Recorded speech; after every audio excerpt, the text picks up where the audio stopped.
one's going to be amazing. Happy birthday to Robin Zander. That's right. Robin Zander of Cheap Trick is 61 years old today. And Sonny Chiba, one of my heroes, the new Bruce Lee, 75 years old. And today, Django Reinhardt, probably the first shredder, the first guitar shredder, did it all with like one finger, would have been 103 years old today. He's our dead guy birthday of the day. Follow us on Twitter at JChurchRadio, Facebook, YouTube. Everything is Jimmy Church, Fade to Black, J Church Radio, Dark Matter. Go find us, like us, follow us, and subscribe. Tonight, we will have open lines in the third hour. I will be taking your calls. Get in line. You know the call-in number. It is 323-825-5045. As always, you can email me throughout the show. The producers here at the studio always get me the best email, and I will read them as they come in. You can email me to jimmy@jimmychurchradio.com. You can do it on the website. You can do it however you want to do it. But always remember, we use non-NSA, specially encrypted servers here at the network. You can do it in confidence. The bumper music tonight is Doug Aldridge of Whitesnake. Without Doug, we got no show. Thank you, Doug, for the bumper music. It is the best on radio. We have posted up on the website, on the contacts page, the Giza Viewer, and also over at jimmychurchradio.com. The forums are blowing up. Thank you. I will always jump in after the show tonight and go hang out in the forums and see what is new. So, and also, if you've got any pictures you want to post, you can do that there at the UFO landing pad. Just click on the microphone. And over at jimmychurchradio.com, please, everybody head over to the website and check out Stan's blog. He's written a really cool blog this week on Karahunj, which is the Armenian Stonehenge. And you've probably never heard of it. And it is a very important megalithic structure, probably the oldest in the world, besides Göbekli Tepe. And it's right there in Armenia. It is incredible. There are photographs. You've got to go and read this blog and go do your studying. Go to school and learn about Karahunj. Karahunj, by the way, in Armenian means Stonehenge. Think about that for a second. Over at artbell.com, I've seen it now like 3 times. You've got to go and check out the invisible UFO video. I know it doesn't make sense. Go and watch the invisible UFO video. It is stunning. I don't know what it is. You've got to go and check that out. And like I said, I did it like 3 times today. So, okay, we've got a great show lined up. And Antonio Paris is going to be with us. We're going to take a quick break like we always do. Got to pay the bills. And he's going to be with us when we come back. So please stay with us. Don't do anything that I wouldn't do. Don't touch that mouse. And when we come back, we will be with Antonio Paris. This is Fade to Black. I am your host, Jimmy Church, on the Dark Matter Radio Network. Email me at Jimmy@jimmychurchradio.com. Go and follow us on Twitter at JChurchRadio. You are listening to Fade to Black right here from Burbank, California. We are live. Don't go anywhere. We'll be back right after this.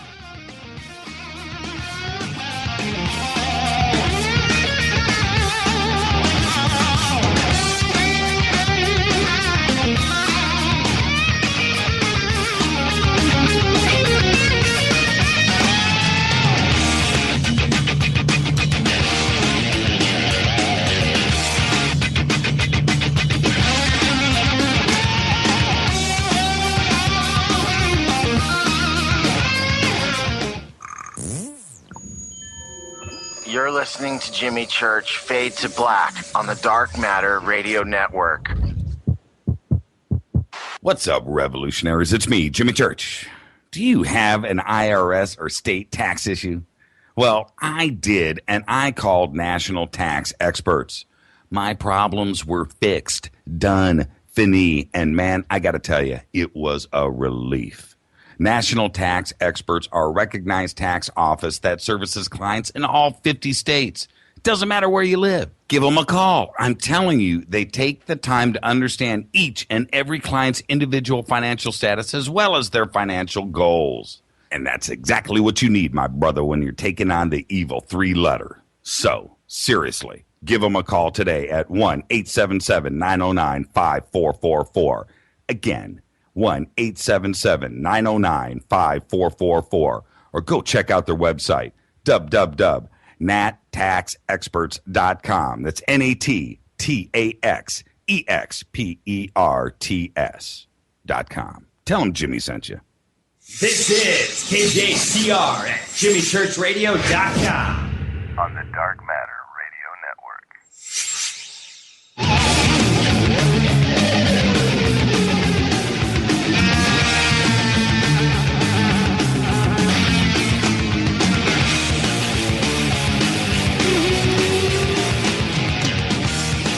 All right, welcome back. Fade to Black on the Dark Matter Radio Network. I am your host, Jimmy Church.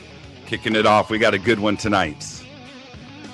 Shoot me an email to Jimmy at JimmyChurchRadio.com. Do follow us on Twitter at JChurchRadio. Facebook fan page. Let's see if we can get to 6,000 tonight. Get over to Facebook and like us. We kind of update everything at the same time, but if I do anything first here at the studio, it's probably Facebook.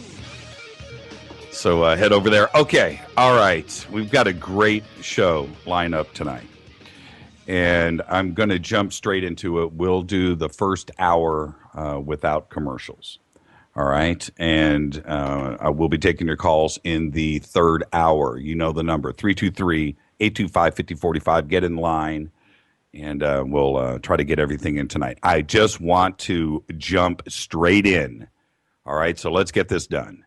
Antonio Paris is the founder and director of the Aerial Phenomena Investigations, also known as API.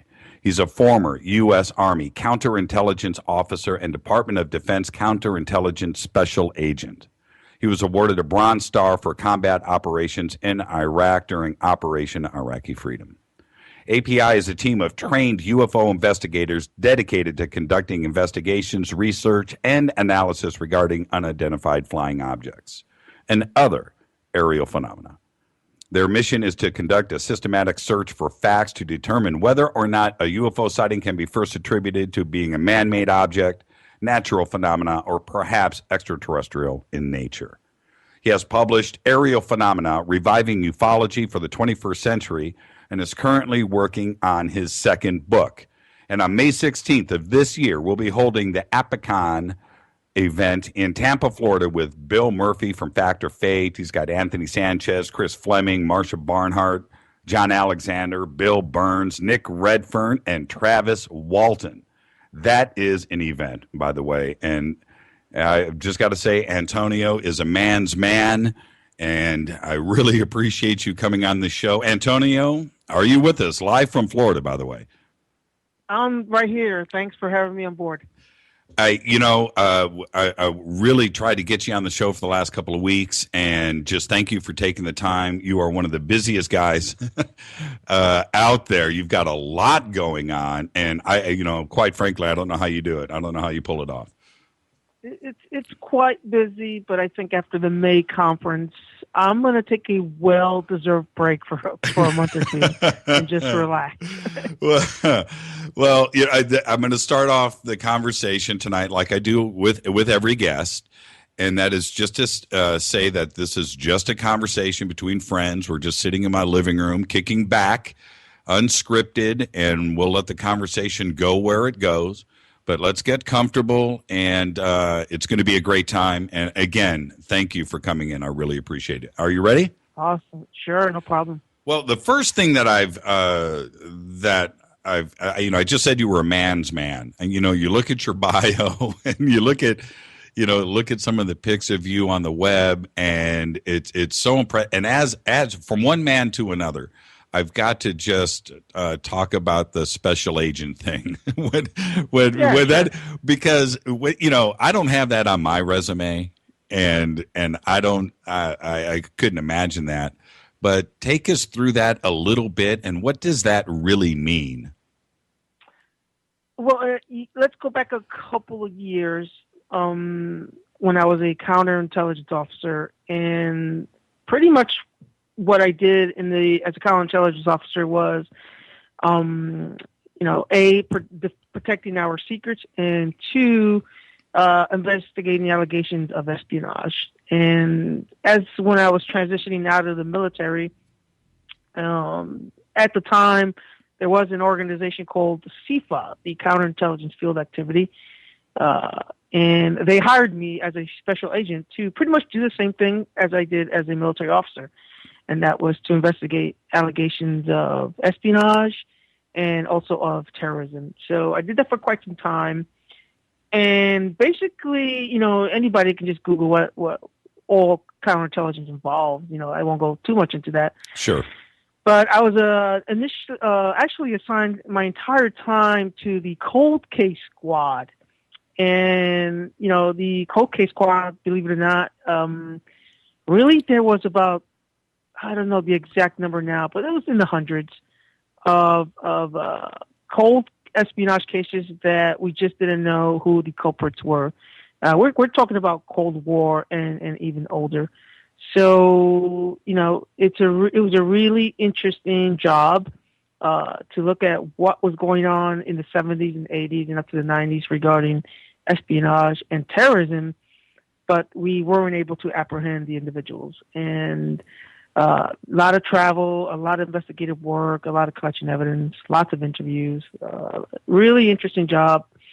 And sometime around 2007, 2008, I learned really quickly that in the private sector, the paychecks were a little better than in the government sector. So, I put up the hat and went off to the now infamous Booz Allen Hamilton, and I worked there for about 5 or 6 years, doing the same thing, counterintelligence for various classified government entities.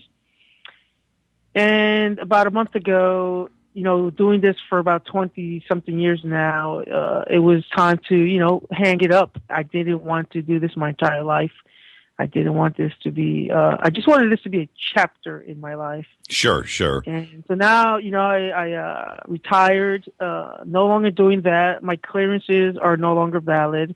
I'm retired, and now I'm just in Florida writing books and, organizing conferences and also, directing aerial phenomena. Well, before we move on to where the conversation is going to go, this is where I have to ask a couple of questions just from me to you. I've got to know, is it that life for 20 years, is it as romantic as portrayed? I mean, were you are you doing the whole James Bond thing, or is it not? Yeah, it's not. And a lot of people tell you that pretty much do the same thing or did the same thing that I do. Most of it is boring. It's tedious. Surveillance work sucks. Sitting in a car for 8 hours, sometimes up for, days on end. It's not sexy like the James Bond. I'm not running around in my $5,000 Armani suits, chasing culprits up the, first class, railway, stuff like that. No, it's not like that. A lot of it is a lot of man hours of analyzing documents, countless interviews. It's probably only 1% sexy, and then in the other 99%, it's paperwork. Okay, then one last question, then we'll get to the good stuff. This is just for me. How did you get your Bronze Star? That was in Iraq. I was a intelligence officer assigned to the 3rd Infantry Division, and I actually got it for the Battle of Fallujah in 2003, and it was awarded to me for valor after the fact. It wasn't until we arrived back in Kuwait, actually Fort Benning, that I was notified that I'll be receiving the Bronze Star for valor. Can you get specific about how it was earned? It was, combat. It was combat related, right? And it was just, at one point in time in Fallujah, there was a battle, and I was able to set up a defensive zone, and kind of allow what they call a route access to allow a infantry convoy to go through. And, we were under fire, both artillery and small arms fire. And myself and my S2 team, the intelligence team, were able to provide a defensive posture for that infantry unit to pass through safely. And that's why we were awarded the Bronze Star. Well, you make us proud. And, I think you just heard at the beginning of the show, how I start off every show. And my father did 33 years in the armed services as well, except he was in the Army band. Well, the Army band is a lot of people don't know that the Army band is the general's security. Did you know that? Not my dad's Army band. No. I don't want to be facetious at all in that. My dad was very proud and obviously did it, he was a careerman, and I lived I did the normal 3 years, pulled up stakes and went to another another base, sometimes just another country. And lived that life as an Army brat, and so I'm very proud of our armed services. And but no, I did not know that they provided the general security. Maybe overseas. Maybe I think I don't know if it's relatively new, but I do know that at least when I was in 2003, they were still doing it. That the Army band is usually the security for the general's command center during times of war. So, okay, that could be. I just don't remember us being in a war situation, where we were deployed to. So, sure. But anyway, so I'm very proud. Thank you for your service to this country. Now, what happened? It's a transition. Going from that to this organization, API, they don't look related, but yet they look completely related to me. So what happened in your life? Something happened either before? Nothing. I was always interested in, growing up with science fiction and I was just interested in extraterrestrials and UFOs my entire life. Right. But it was in grad school, as I was finishing up grad school in 2000, end of 2011, something like that.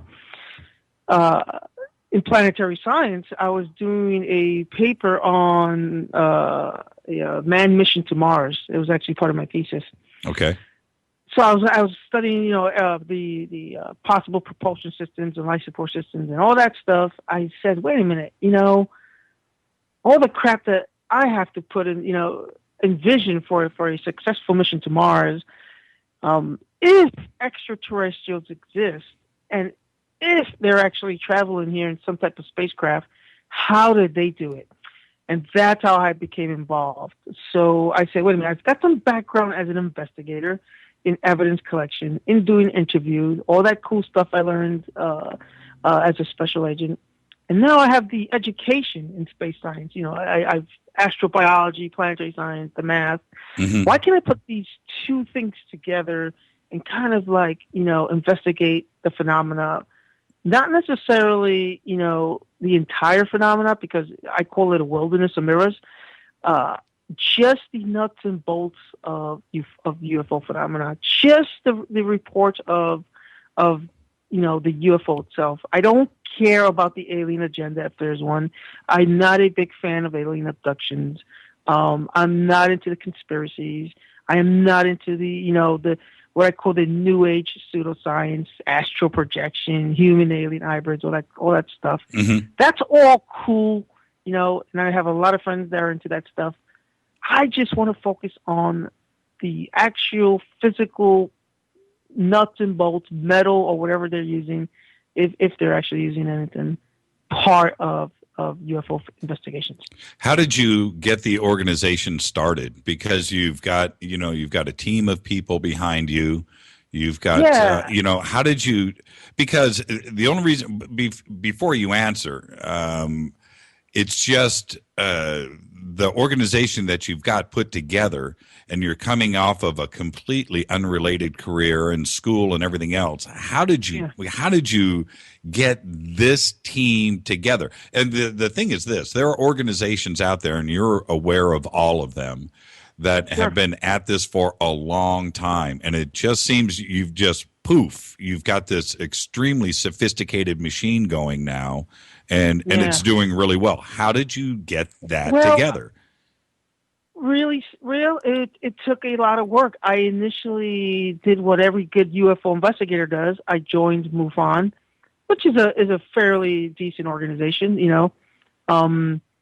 did the training, became a star team member, all that, brouhaha stuff. Mm-hmm. But I went around to the local Washington D.C. MUFON meetups and their quarterly meetings, and I was disappointed. I sat down. I went to every meeting in Virginia, in Connecticut, not Connecticut, Virginia. The D.C. area, Virginia, Maryland, and even Pennsylvania. Right.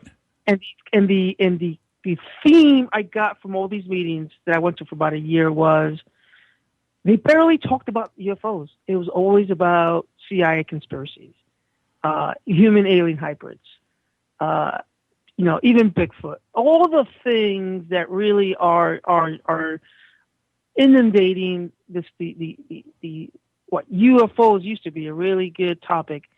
I left with a sense of, wait a minute. They're not really studying or investigating UFOs from a scientific perspective. They're just sitting around eating popcorn and talking conspiracies, etc. They're not even training. So at the last meeting that I actually attended, I said, I said to everybody, listen, I'm interested in setting up a team that's slightly different. I'm not here to compete with MUFON or anybody or taking away bodies. But I want to study this from a investigative, scientific approach. And then I got everybody's email, and then I put out an email saying, I'm going to have my first meeting, which was in December of 2011. And about 40 or 50 people showed up, and I gave my spill. It was like a 20-minute PowerPoint standard military presentation of what my mission statement was going to be and my goals for the organization. And I would say maybe about 8 or 9 at that time decided to come on board. And of those 8 of 9, most of them are still here, about 6 or 7 of them. A couple of them had to leave because, they move on and stuff like that. Mm-hmm. And one actually got sick. So we kind of put the wedge, we're all kind of still MUFON members, just not investigators. Right.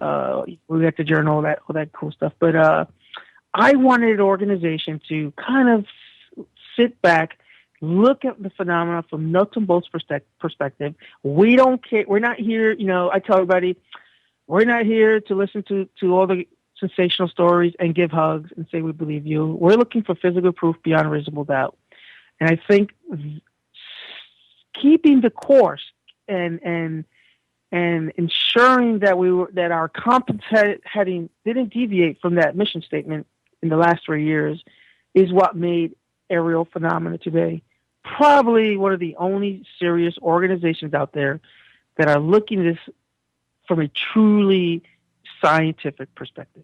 Well, and I'm not going to in any way, I'm going to use some slang here, bag on MUFON, because they, there are some people there that work really hard and do what they do. But I've got a lot of good friends in MUFON, and me too. Hanging out with them last week. Exactly, me too. But did you ever try to push investigating, maybe that there were some cases that were coming through MUFON there locally that were maybe ignored, or that they just...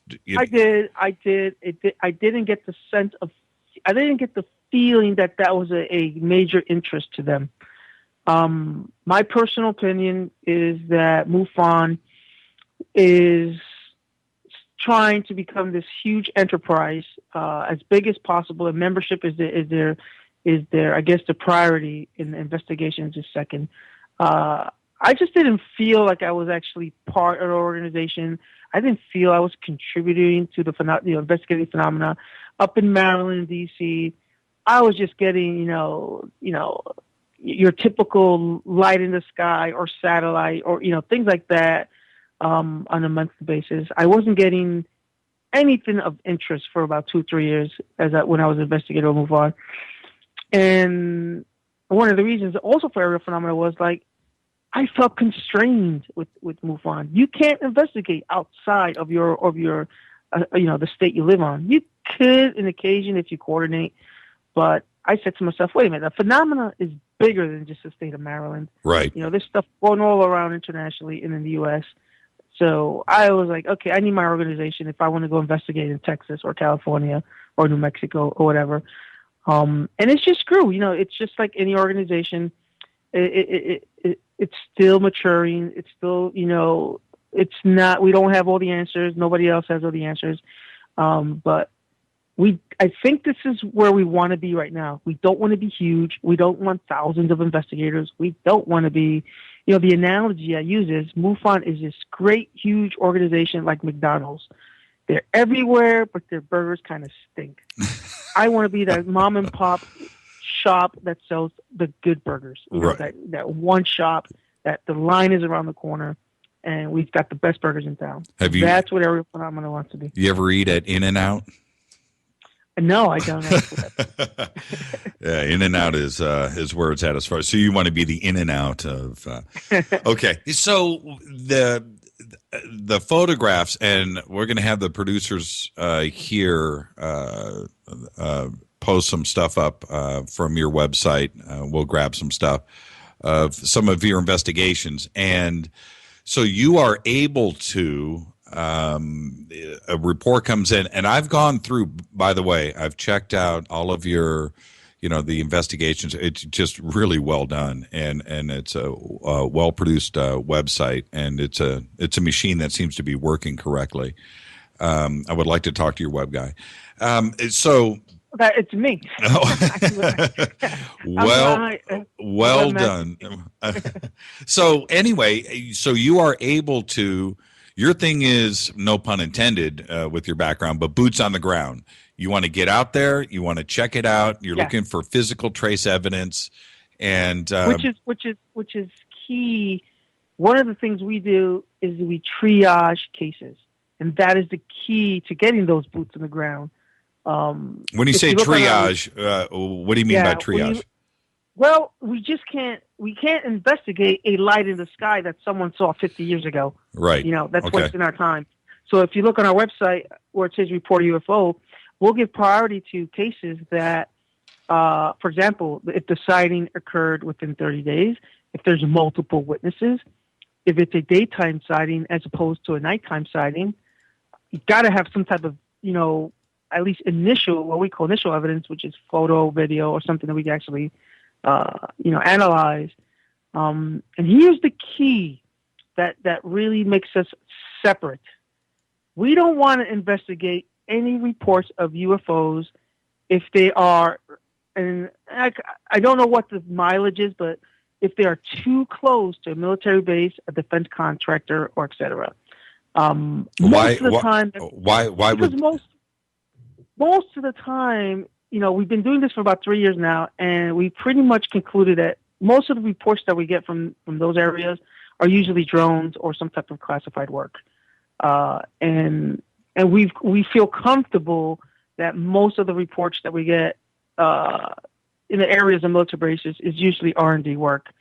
I'll just tell you, in Maryland alone, when I was up there, we did a research. There were at least 1,500, this is unclassified too, 1,500 defense contractors working on drone technology alone.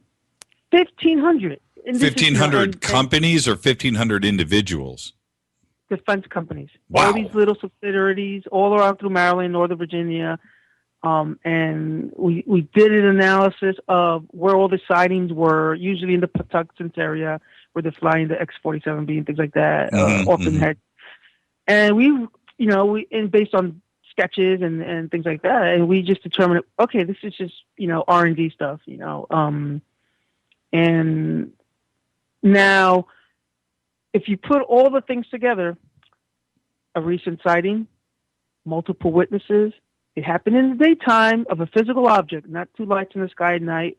You have a photo, and it's nowhere near a military defense base or landing zone or something. We put all those 5 criteria together. That makes it for a very high strangeness case, and those are the cases that we're looking for. We're not looking for, and we get these a lot. I saw a strange object in 1942 or something like that. Right. There's not much we can do with that. Right. And you'll see that if you go onto my website under the case files. I'd say about 60 to 70%, and this was at MUFON too. 60 to 70% of the cases you get don't meet any of those criteria. It's something that happened 10 years ago, or no, I don't have a photo. It happened at night. I was the only witness. Those are okay for what I call information only investigations.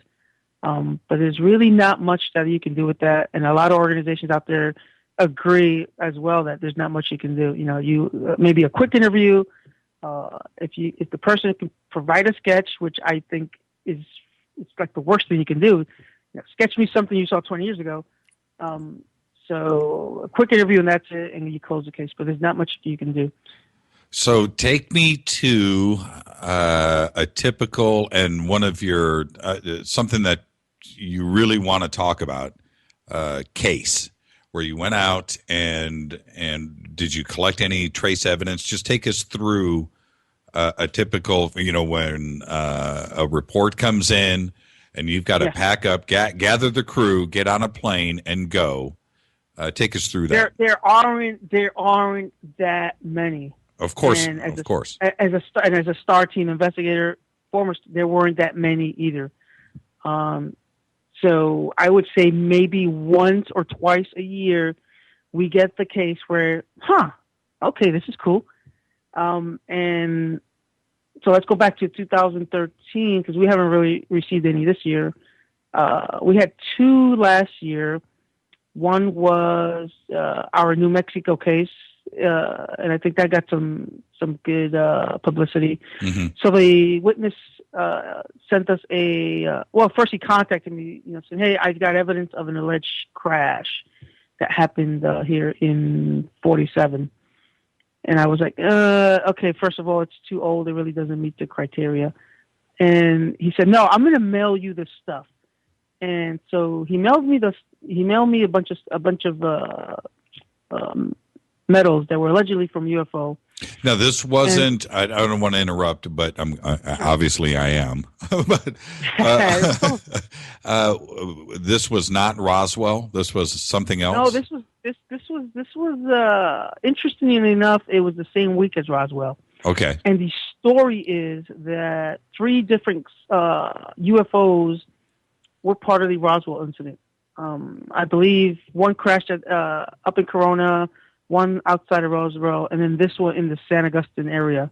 Right. So we went out to, we did our research. We went out to investigate the San Augustine area because the foil we received was allegedly from a UFO. And, as a good investigator, we turned this investigation upside down.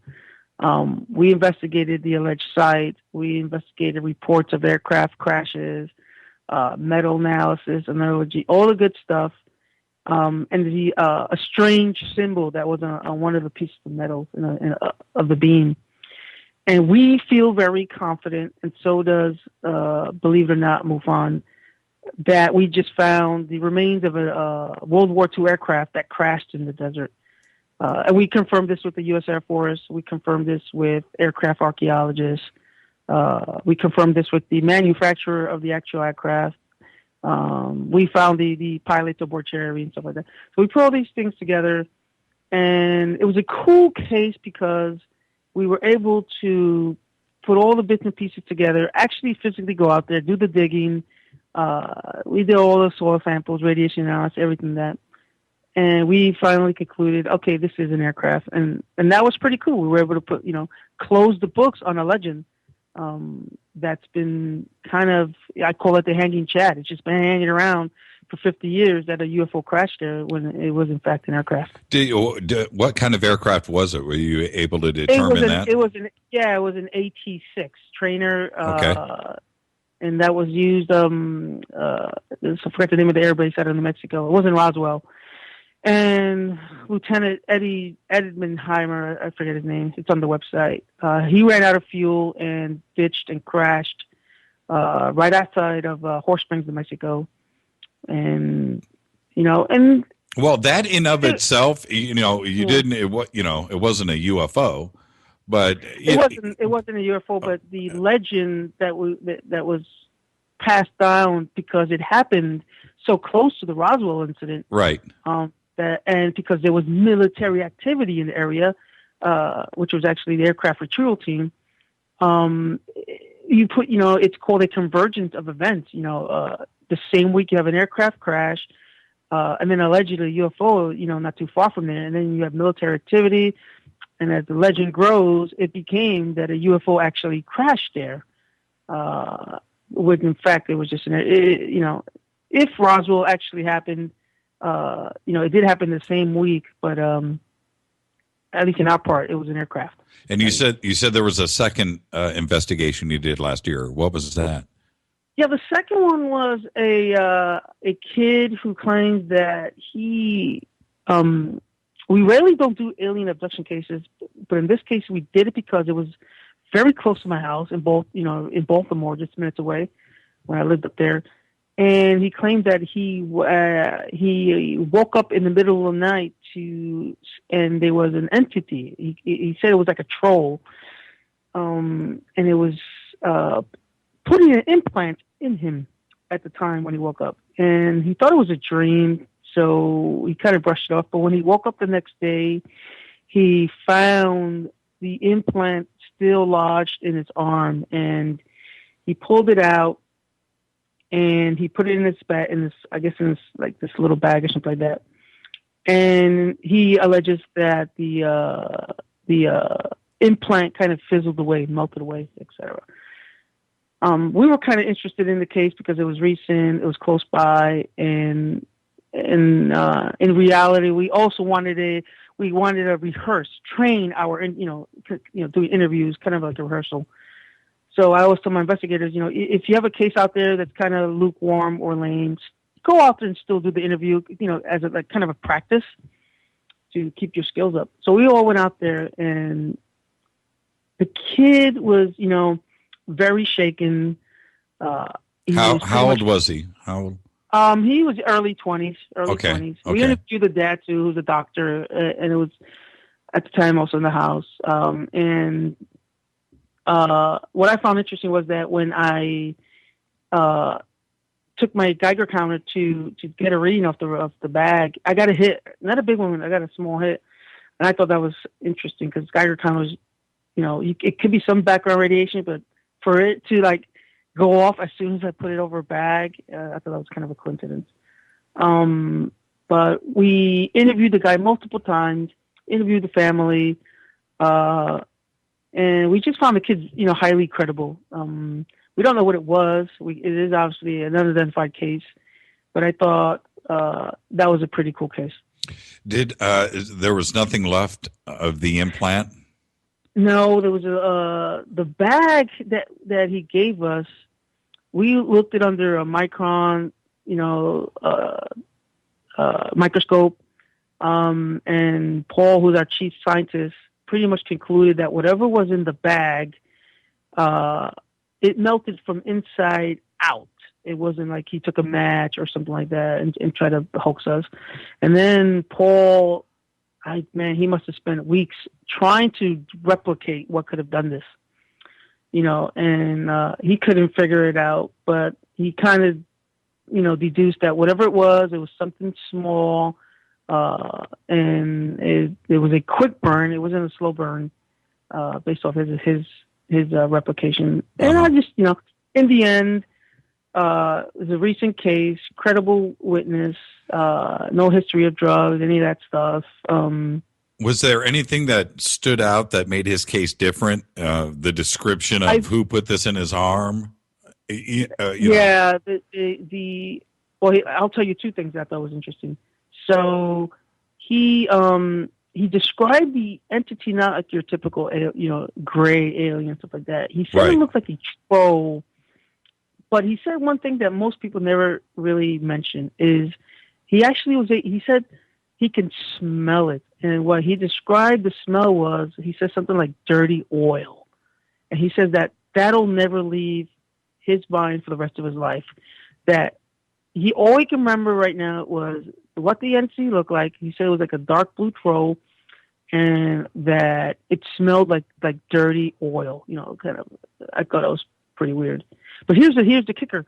A few months later, I was at a conference in New Jersey, giving a presentation, and another alleged witness, another alleged abductee there, confided to me that he had the same experience, that he pulled what he thought was an alleged implant from his leg, put it in a Ziploc bag, and before his eyes, he saw it fizzle away.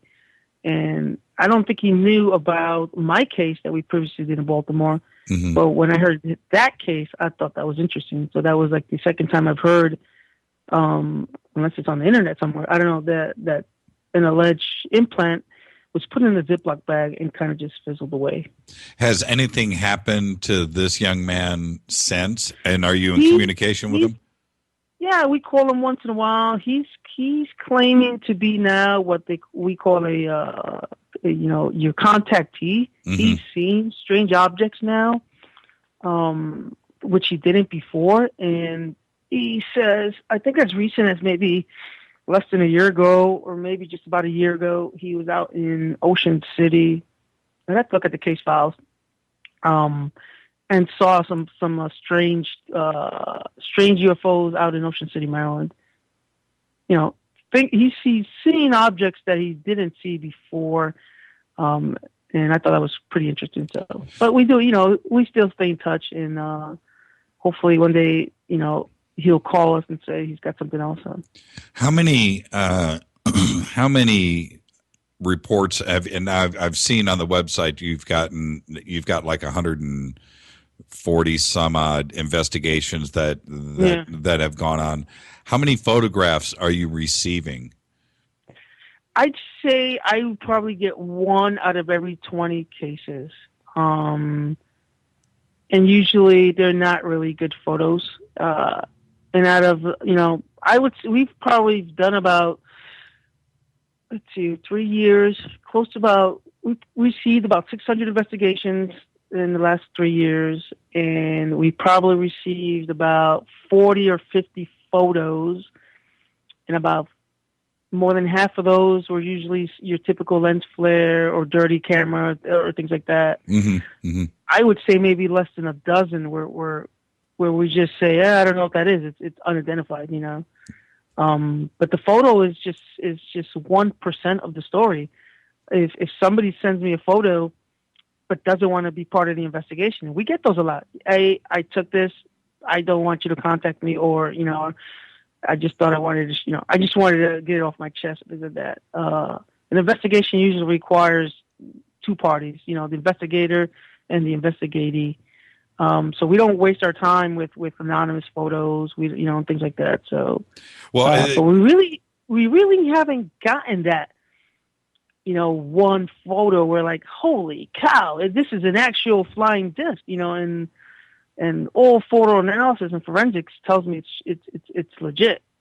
Normally the good photos were like, it's like a blurb or some strange light or something like that. Well, I have the same thing that happens here at the station, which is, we'll get 3-4 emails a day that have pretty fantastic stories, and it's a great story and it's a great read, and I'll respond back, well, you should, reading email on the air, or a story, I should say, on the air isn't, you need to come on and let's talk about it. Well, I really don't, and it's frustrating for me because I know that it's not that they don't, they just don't want people to know, possibly that it's them. They just want to keep it in confidence, but they just want to get it off their chest, and that's and I'm sure that's the same experience. They'll shoot you the email, which in a weird way legitimizes their situation. They're not, it's not fame and fortune or something that they're reaching for. They just need to tell somebody about it, and then that's as far as they want to go. I think as investigators or organizations, we need to emphasize to the community that not everything we receive is a legitimate UFO. I hate it when, last week I was at a MUFON meeting and they said MUFON received 10,000 UFO reports last year, and everybody in the room was like, "Oh my God!" It made it sound like it's a freaking alien invasion going on. Right. It's not. When you look at the data, out of those 10,000 reports, maybe 100 of those are actual legitimate UFOs. They're always lens flares, lights in the sky, intentional hoaxes, or things like that. And I wish that. We do it all the time. We put out, at the end of the year, okay, this is what we did, and, in my book, I break down the numbers of what were actual UFO cases, but it makes it sound like, and the media loves to eat this up, is like there's an alien invasion going on. It's not. The numbers are you've got to be careful with those numbers.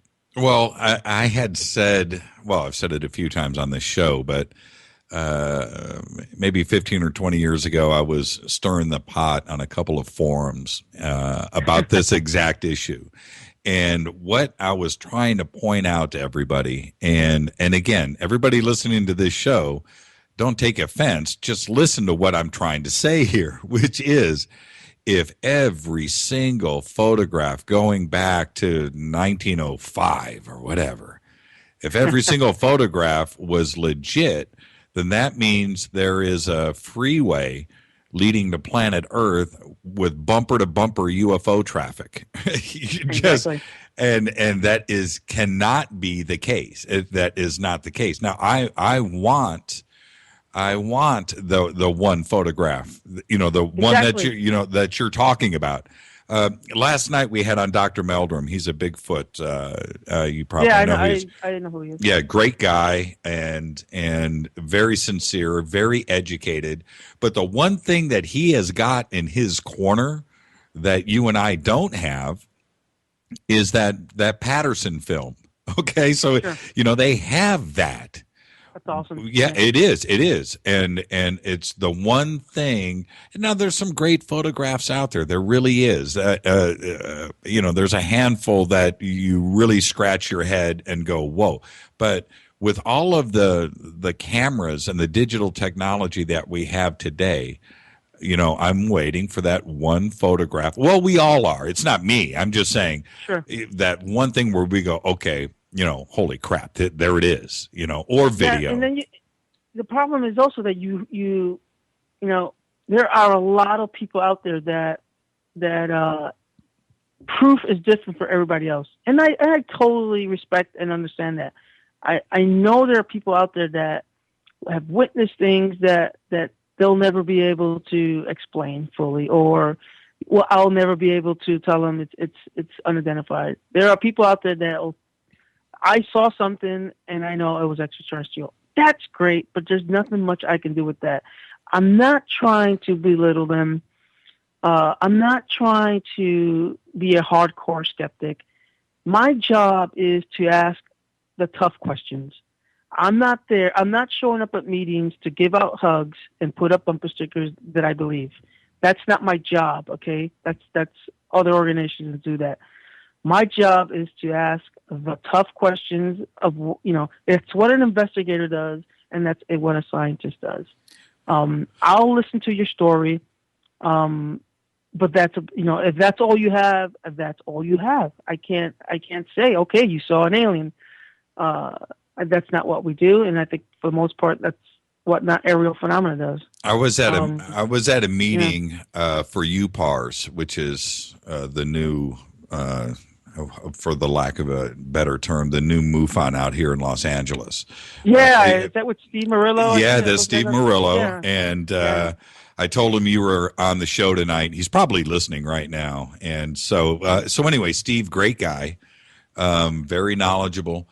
But I was at his UPARS meeting the other night, and it was packed, and we were having a great time, and it was awesome. But Steve and I broke away from the meeting for about 15 minutes, and we're talking. I said, this is the thing, Steve, is not always are you able to or think about breaking out a camera. And I had this experience, and this is exactly what you're talking about, too. And it's funny because I just had this conversation with Steve, which is I was out at a car dealership standing in a parking lot about 6 months ago, purchasing a car. And I was with like 4 or 5 of the Honda blue shirt guys, right? Okay, so we're standing out there, and one of the salesmen comes walking out, and he's looking up at the sky, and he goes, "Check it out, man, satellite." Now, this is about 3 o'clock in the afternoon, not a cloud in the sky, Southern California, summer day, perfect summer day. And we all look up, and it was just way up there. I don't know what 100,000 feet is, or but that's probably what it was. If I could say a number, it was way up there. But it was this weird spinning. It was some type of machine. It wasn't like a Mylar balloon, or it was up too high. So if it was a balloon, it was a balloon that was half a mile across. It was that high up. It's just a little pin, but you could see that it was spinning, and then as it spun, it would reflect off the sun every couple of seconds. You could see this reflect, kind of like a disco ball, but maybe like a 10-sided disco ball, not 1,000 mirrors on it. But it was spinning, and then it moved from came from the north. It was moving south very slowly, but then it stopped and continued spinning, then stopped spinning, and then just went up and turned into a little black dot, and then disappeared. Now, this is my point is, there's 4, 5, 6 guys standing there that all saw this. All of us had cell phones. Nobody videotaped. We just stood there and talked about it. It took about 20 minutes, maybe a half hour for this event to happen. It moved very slowly. But here I am in my career doing and I didn't take out my cell phone either. I was too dumbfounded and trying to figure out what we saw. Now, this is my point. We all thought it was a satellite, like it was being positioned and then moved. I guess they can do that, but that's what it kind of reminded us of. A few months later, I'm back there, tire change, oil change, whatever. And they came up, "Oh, yeah, you were with us when we saw that UFO." Now, the conversation had changed from satellite, because that's what we talked about that day, to UFO 3 months later. Now, I don't know what I saw, but what I didn't do was photograph it. All I have now is a story. You know what I mean? And those are great to hear, but it's, at the end of the day, those are great to hear, but at the end of the day, there's not much you can do with that, Nothing at all. Except for, tell it around a campfire, I guess. But, which is what Steve and I did. Exactly. I love those. I get those all the time, and I write them down and I save them. I don't discard them. Because who knows, maybe, in the next 10 years, there'll be 20 reports just like yours, and then maybe you can do some type of analysis. But we're looking for and proof is different to everybody, but I'm looking for the physical. Okay. I'm not looking, and I don't mean your alleged top secret document that mysteriously, was leaked or stuff like that, because those could be forged. But physical proof is our goal, is what aerial phenomena's goal is, and that's why we concentrate on those specific cases, like I mentioned earlier, the triage cases, right? when somebody says, "Well, what's this piece of metal I found?" Those are the things we want to do. And then on occasion, if it's a very recent case and it's credible witness and it's close by, we'll do the occasional alleged abduction cases. Have you in your little dark world of espionage, counterintelligence? Was there ever any scuttlebutt about this subject that you heard over the years? It's in-house that we always joked about it. People when people think of the type of work I did, they think it's just a bunch of hard stuck-up guys with black suits who are really boring guys. But no, a lot of them were young kids just like me, and we always joked about well, we're at the Pentagon. Where the hell are the aliens? They've got to be somewhere here. So we always joke around things like that. But we never really stumbled across any of that stuff. On occasion, I would see. I'm trying not to say anything I'm not supposed to say, but sure. I'm trying to get you to say something you're not supposed to say. Well, no, because then you and I both go to jail. Think about the Iranian case that was reported about a week ago, where the Iranians reported chasing a UFO. We would see those types of reports, but that's all that the report would say is such and such country reported a UFO. That's it, and it never really broke down what it was or the speed or things like that. They were just quick reports, usually from like a defense attaché or an embassy. Well, who would investigate if something like that comes across? Nobody. As far as we go, nobody's investigating. There's no team of investigators jumping on a G5, and heading out. No. If it was like a threat to national security, let's say an unidentified aircraft violated Washington D airspace or something like that, obviously the FAA and local officials will get involved with that. That's obviously a no given. I don't know about any type of I know they did in the 50s and 60s because of the Cold War and stuff like that. But to date, I don't know of any organization in the government that actually investigates. I don't like the word use UFOs. When we think of UFOs, we it's synonymous with extraterrestrials. I think if a unidentified aircraft or spacecraft or whatever you want to call it violated some national security airspace or was violating an airspace near a nuclear facility or something like that, I think it would be a classified investigation. Somebody would have to investigate that. But I don't think there's no deep men in black organization in the CIA. That's what they do full time. They have a full time staff that investigates extraterrestrials. That's my personal belief. I have no proof that they do exist or they don't exist. This is a good spot to take a break because actually we are at the top of the hour too. So just stay with us. Don't go anywhere. And I'm talking about those listeners. Don't touch that mouse. This is Fade to Black. We're talking to Antonio Paris of API. I'm your host, Jimmy Church, on the Dark Matter Radio Network. Take a break for a couple of seconds. We'll be right back. More with Antonio. Stay with us, Antonio.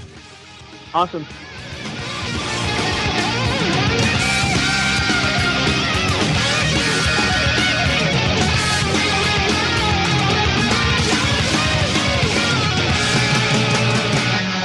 One 800-916-6232.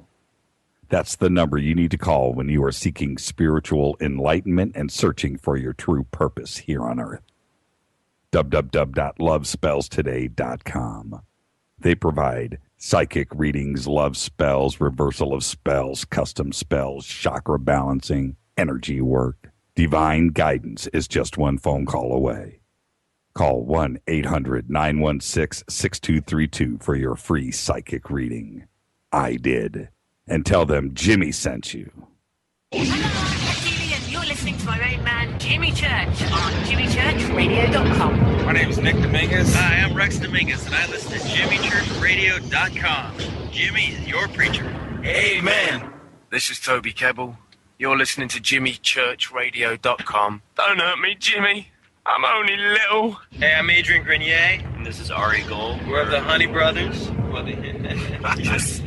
We're of the Honey Brothers. Hey, I'm Adrian Grenier. And I'm Ari Gold. We're the Honey Brothers. And you're listening to Jimmy Church. The Revolution. KJCR.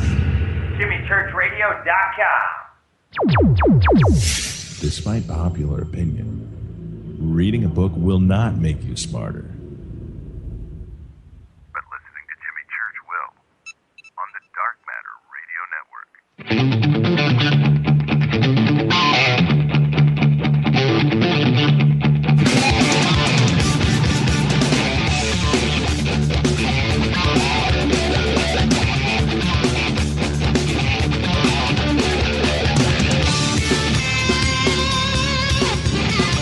All right, everybody. Fade to black. KJCR, JimmyChurchRadio.com on the Dark Matter Radio Network.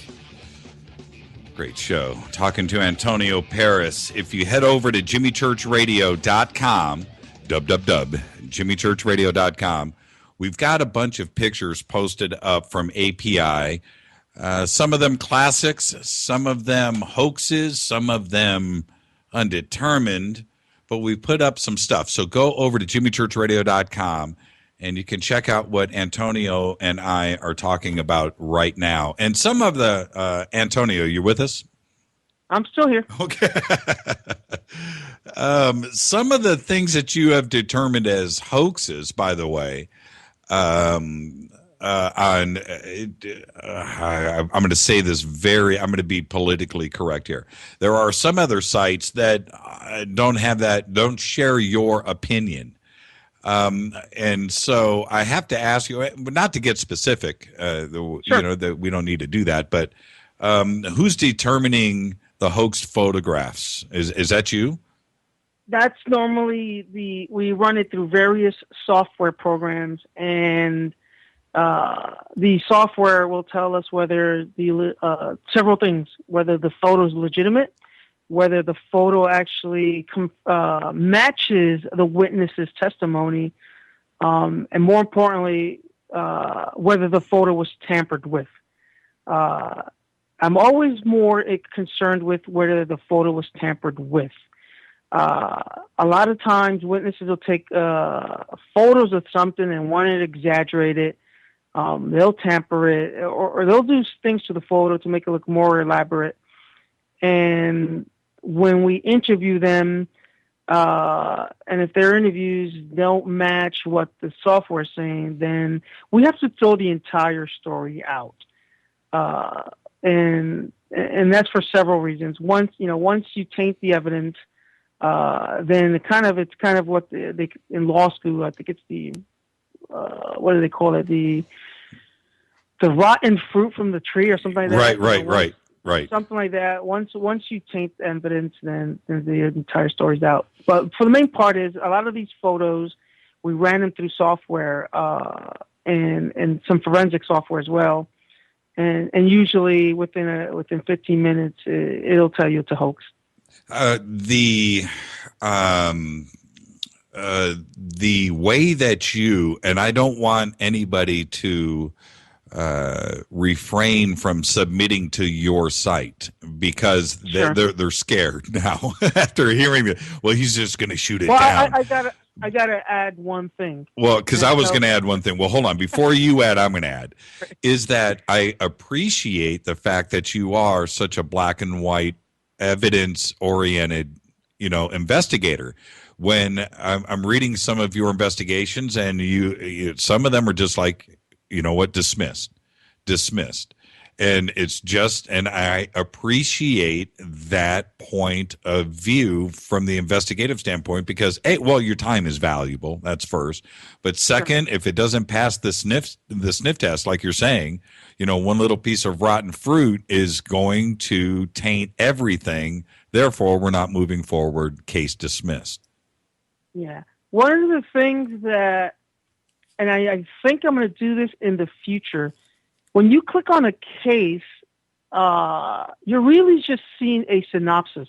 Do me a favor. If you're on the website now, I am. I want you to type in where up in the top right where it says you got the little search thing. Okay, on the homepage? Yeah, on the homepage, type in 13-093. Okay, let me get back to the homepage.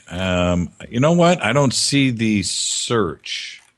Is it right next to, on the top right, you see all the little handles for... Oh, I got it. Yeah. Okay, I am there. And I want everybody, if they're on the website, to do what I'm doing now. Type in 13-093. 093. You should get a case that says Federalsburg, Maryland. 13093. 13-093. 093. Got it. Okay. Okay, so all the reports that you see are very tiny. But if you click right under 13-093, you see a little link that says click for full report. Got it. You're going to get an example of what a investigation looks like. This is what we do for most cases. So when you read the little synopsis on the website, it looks like almost like we're just reading a case and dismissing it. It's not. Look at the work that we do for all the cases that come in, all the checklists, all the interviews, all the processes involved. So this PDF will give you a good indication of what an investigation looks like. Wow. So my goal is to catch up eventually and add all these to all those cases that you see on the website that don't have the reports, because the initial server we had wouldn't have had enough space for all these files. But now that I got a better server with WordPress, I think I'm going to go back now and start uploading all these case files, these actual case files, so that we don't get, well, you just said it. I'm reading at your blurb and it's dismissed. It's because you're not reading the entire case file. See, I just learned something. And but and looking at this now, I'm shocked. Okay, that this kind of work is actually going on. I was already impressed, and I'm not playing up to you at all. I'm just saying, I've seen this for the first time. But when you were with MUFON, this is what you were trying to get them to do? I was trying. Let me tell you. Okay, they're not as elaborate as this. They're not standardized, and it's not their fault. It's because MUFON really is 50 different organizations. Every state director is doing his own thing. Sure, they collaborate once a year during the symposium. So when I became the assistant state director for Maryland, I see this report right here. I created the same exact report for MUFON. I said, hey, and it's database. It's like you click on these little things. You don't have to type anything. And I sent this to MUFON headquarters, and I got crickets, and I had a couple of directors that are still friends with me, state directors, and said, Antonio, we've been trying to do this for decades, and 50 different directors want to do 50 different things. And they thanked me, and I said, okay, yeah, I'll use it for my organization, and it's been working great for my team. And now we're all on the same page. We know what steps need to be done. Some steps don't need to be, obviously don't need to be done, but here is a nice standardized report investigation that I'm going to start uploading for all the cases that we do. You brought up Men in Black earlier. I'm not a Man in Black. I get it all the time. Exactly. So, and all of the consistent reports of Men in Black, I don't know if it's turned into urban legend, and now it's legendary, and it's a myth, and there's a difference between legend and legendary, as we know by definition. Is there a Men in Black? Is there really, or is it something that you wouldn't even know about that if it did would, exist. Here's it's funny. I think that it's going back to the other argument that I said earlier. I think if it was a national security threat, you would, and somebody reported something, you would probably get a knock on your door by, I don't know, FBI or Air Force OSI.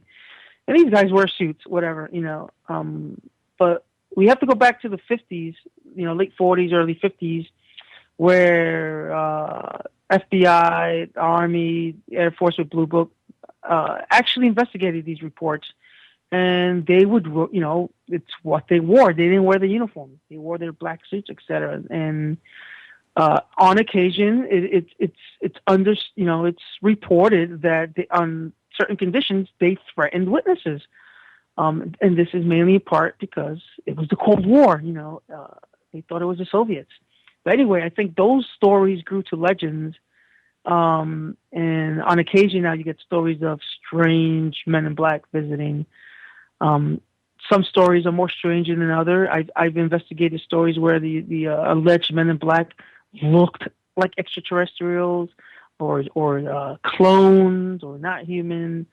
There's no proof of that, just a couple of strange videos here and there. But I think some governments overseas still investigate the phenomena, and they have their little versions of X-Files and things like that.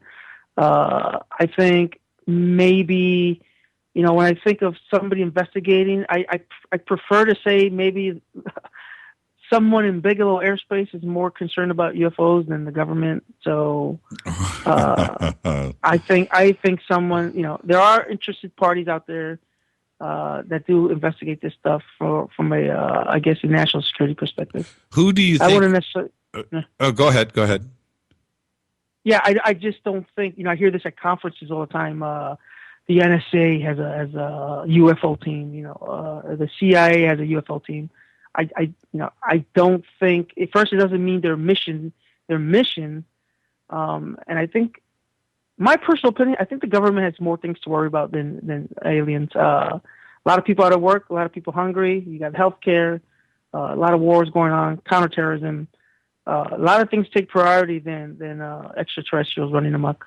With the two reports that happened last week, aside from the Iranian, well, there's a couple things that came out of Iran, but I'm specifically talking about the incident at Heathrow Airport and also the incident that happened in Bremen, Germany. The Heathrow, well, both of them actually, because officially, were those like the close counters or yeah. And so with both of those cases, there was official investigation going into both of them. Yeah, but it just seemed like it just dropped out of sight. There has been no reporting of the reports. No findings. I'm sure their version of their FAA or their whatever their version is probably investigating it or stuff like that. Have you heard anything?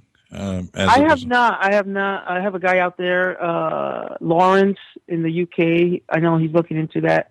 I just wish we can get here in the US we can get use a FOIA request to get some radar information. Right. I don't know what the process is for over there, so I'm sure it's not as easy as here. But that would be cool to try to get some radar analysis of what transpired to see if this actually happened. Well, there was witnesses on the ground in Germany that saw it. That's the first thing. And like I said, there was an official response with emergency and had to shut down airport. There was. Yeah, he said it was a cigar too, cigar shape. Well, I can't remember what the airline was, what the carrier was at Heathrow, but he had to take an evasive maneuver where he, with his co-pilot, did not have time to even speak to his co-pilot. He just, went into a dive. Like there was an imminent situation there. And for that to be that dramatic, now you've got a couple of 100 passengers sitting on the plane that, obviously were traumatized. But so this event happened, but it's just been total silence since. I was hoping for something more official to come out, but nothing from anybody. It's just kind of strange. Both of these events happened within a few days of each other. And is it coincidence? I don't know, but it's both of the reports are almost identical, but yet now we have silence coming from overseas. I don't understand why. We have to be careful, with speculating. At this point, it's just a UFO, and I love when I'm reading. I'm actually reading the Daily Mall right now, and their headlines is, "Are they out there? Who is out there?" They already in the first sentence they're already alleging it's extraterrestrial without even knowing. Without even looking at the full report, the article's already shaped that it's extraterrestrial when it's an amazing object. It was a close call, but it's a UFO. It could have been anything. But the media spins it already, and it's like the speed of light. The story's already went around the world, at the speed of light that it was an extraterrestrial craft. Are you in possession of anything out of this world? And from your investigations, is it in your evidence collecting? Is there? Do you possess that smoking gun? I don't know. I really don't. I have, most of the photos we get are usually through email. On occasion, we get them mailed to us, which is pretty cool. So I have a couple of photos of some strange objects, truly unidentified. When I finish the cases, I don't really have any physical evidence. The pieces of metals we had were all destroyed during analysis. I'm just waiting for that smoking gun, and trust me, you guys will be one of the first ones. If we ever get that smoking gun. How does your belief stand? Do you think that we have been visited in the past? Do you think we're currently? I think that there is a possibility that they have visited us in the past, and perhaps maybe still do or did recently. I don't think that there are multiple species. People, the Greys, the Nordics, the you name it, all those guys, the reptilians. I don't think they're running amok. On our planet with underground bases, and that's just, as a planetary scientist, and that's my second book that I'm writing about, is looking at this from a purely planetary science perspective, a natural physics perspective. I think I'm more inclined to believe that if extraterrestrials existed, they probably kind of would do what we're doing, sending probes out, reconnaissance probes and things like that, and kind of looking from a distance. I don't think, all these stories of aliens running around, abducting people, for what purpose, I don't know.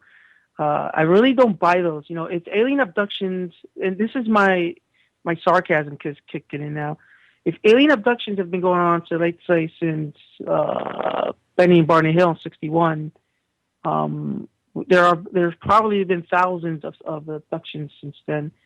At what point will you finish your thesis? How many abductions do you need and experiments do you need to come with your conclusions? We went to the moon. We were there for a few months and we're done. I don't buy the whole, they're not making themselves aware because we're not ready. Give me a break. We're all ready. Well, when you talk to, this is how I feel. When you talk to, I had Travis Walton on the show. He's one of my, I know him. Yeah, he was on the show a few weeks ago. And when you listen to Travis, it's one thing to see him video and stuff, but when you actually talk to Travis, sure. that really happened, and that is it's one of those things where you listen to him talk about it and you feel for him because he went through something very traumatic. Go ahead. Yeah, Travis and I are really close. I just saw him not long ago in Philly, and we talk all the time. And I think we just spoke about a week ago. And I truly think something did happen to him. But he knows Antonio. He understands what my mission is. I just wish he had some physical proof. He's a good friend of mine. I think something traumatic happened to him. I think something did happen to him.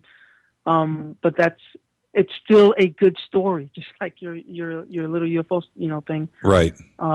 And I just wish other people like him. Well, I don't wish, I wish that one day someone could come forward with a good story and physical proof. And then maybe we could just put all this away and finally say, okay, here it is. They're here, and we can shut down aerial phenomena and move on. And there's no need to keep going forward. But my goal is to get those Travis Waltons, but with a little more, with some physical proof. And then maybe I can go into a court of law and say, this happened. Beyond a reasonable doubt, I can convince a jury. Here's the physical proof. Here's the credible witnesses. I put it all here in the courtroom, and I can win the jury 12-0. And that's my goal. I can't go into a courtroom with just stories. Tell me about Unsealed Alien Files and how you got involved there. That's a pretty cool gig. I've probably done maybe about, 5-6 shows with them. And I was actually doing an investigation in the Men in Black case. And I guess they saw the video on YouTube.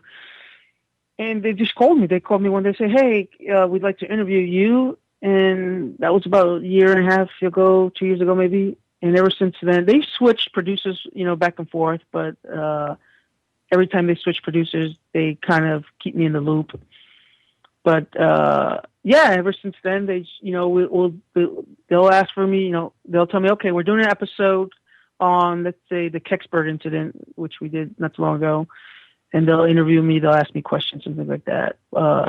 So I think if you look at the shows, though, I'm still straightforward. I just provide facts. I don't really opinionize anything. I leave that up to the viewers. And they do their special effects and their crazy UFO music, and but I think it's a cool show.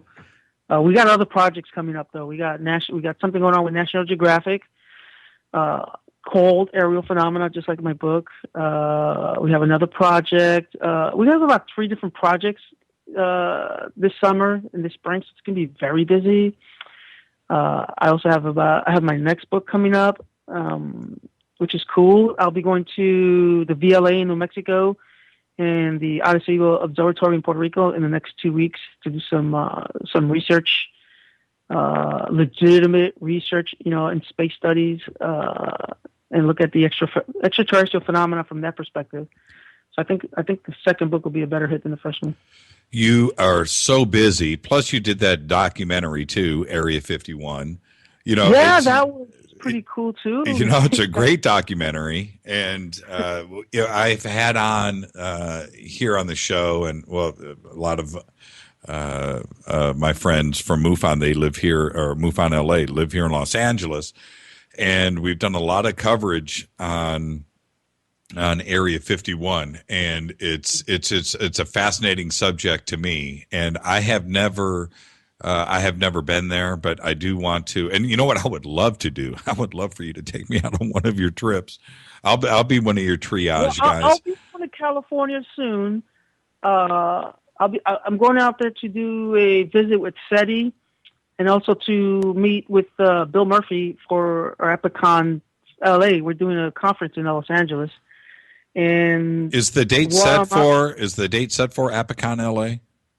We're looking for fall of this year. Okay. So sometime around April, we'll have the set date and location.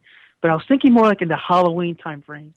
Set the theme and things like that. So, and it also doesn't conflict with other conferences in the area. Right. But that's gonna be fun too. So probably in the spring, I'll be heading out to California. To interview. I have an interview I'm supposed to do with a witness who allegedly her dad was a Men in Black, and she sent me some anecdotal evidence. Photos of him. Allegedly, she's got some stuff that he studied UFOs.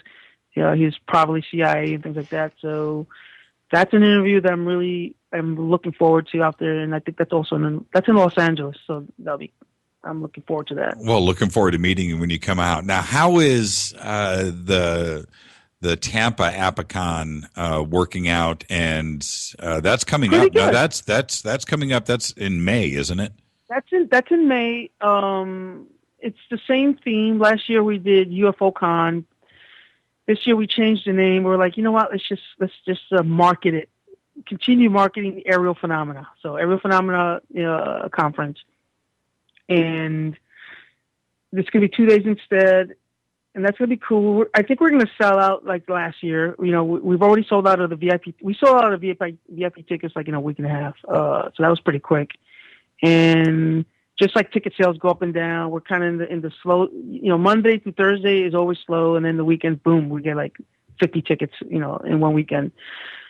We have to go with the fire marshal laws, so we can only fit 400 at the hotel. So we're gonna probably do only 350 people. So we have some maneuverability, but I think we're gonna sell out there. So we're hoping for the LA conference to be a little bigger, maybe 500 people. Yeah, I'm looking forward to the LA conference, and we have a huge demographic that comes out of Florida that listens to this show. So you can head over to it's aerialphenomena.org. I think there's a hyphen in there, but we've got the links up on our website. So you can go over to jimmychurchradio.com, link back over to Aerial Phenomenon, and all of the information is there for the Tampa event. But what I'm more impressed with is who you've got speaking. And I'm not pitching in any way the event. That's not why you're on this show tonight. You're on the show to have a conversation with me. But when I look at this, I'm like, holy cow, look at, this is the real deal. And I know all these guys personally. I've met them at various different conferences. And I just said, last year I think we only had Bill Murphy and John Alexander, but this year I wanted these other faces here. But you're gonna see slowly, me kind of shaping aerial phenomena to bring in new speakers. So that's why I have, I look at all these faces here, and you got a couple of the usuals, the Bill Burns, the Travis Waltons. That's marketing stuff, obviously. It's to bring in people. And then you got the people that you rarely don't see. It's the Anthony Sanchez, the Marsha Barnharts, the Chris Flemings, right, and the Bill Murphys. And my point is slowly I want to shape these guys, the younger faces, to be the future of ufology. So in the coming years, as these guys become, more out there, I'll slowly fade away the old timers. And not that there's nothing wrong with them, but that's the whole purpose, is for me to revive ufology, to bring in newer faces, fresh faces. I go to these conferences and 99%, it's like an ARP convention. 99% of the people in there are retired in wheelchairs. Where's the younger generation? That's why you are on this show. And that's why I'm bringing on the younger faces. Yes. Is to attract that new generation. And last year's conference, I noticed, was about half the conference was about people in their 30s and 40s, which was a good thing. And that's because I marketed it that way. And I think the Tampa conference is looking like that too. And these are all great speakers. I love Bill Burns. I love John Alexander.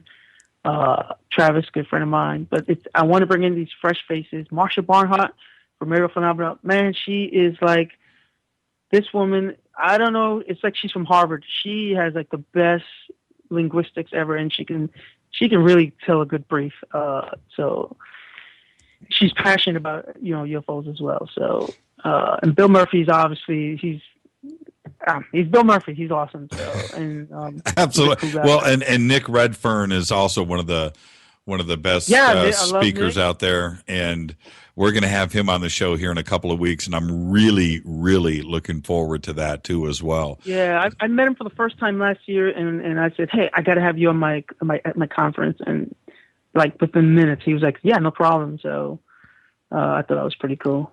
Well, And then not to you've got to get up, and I just want 4 to.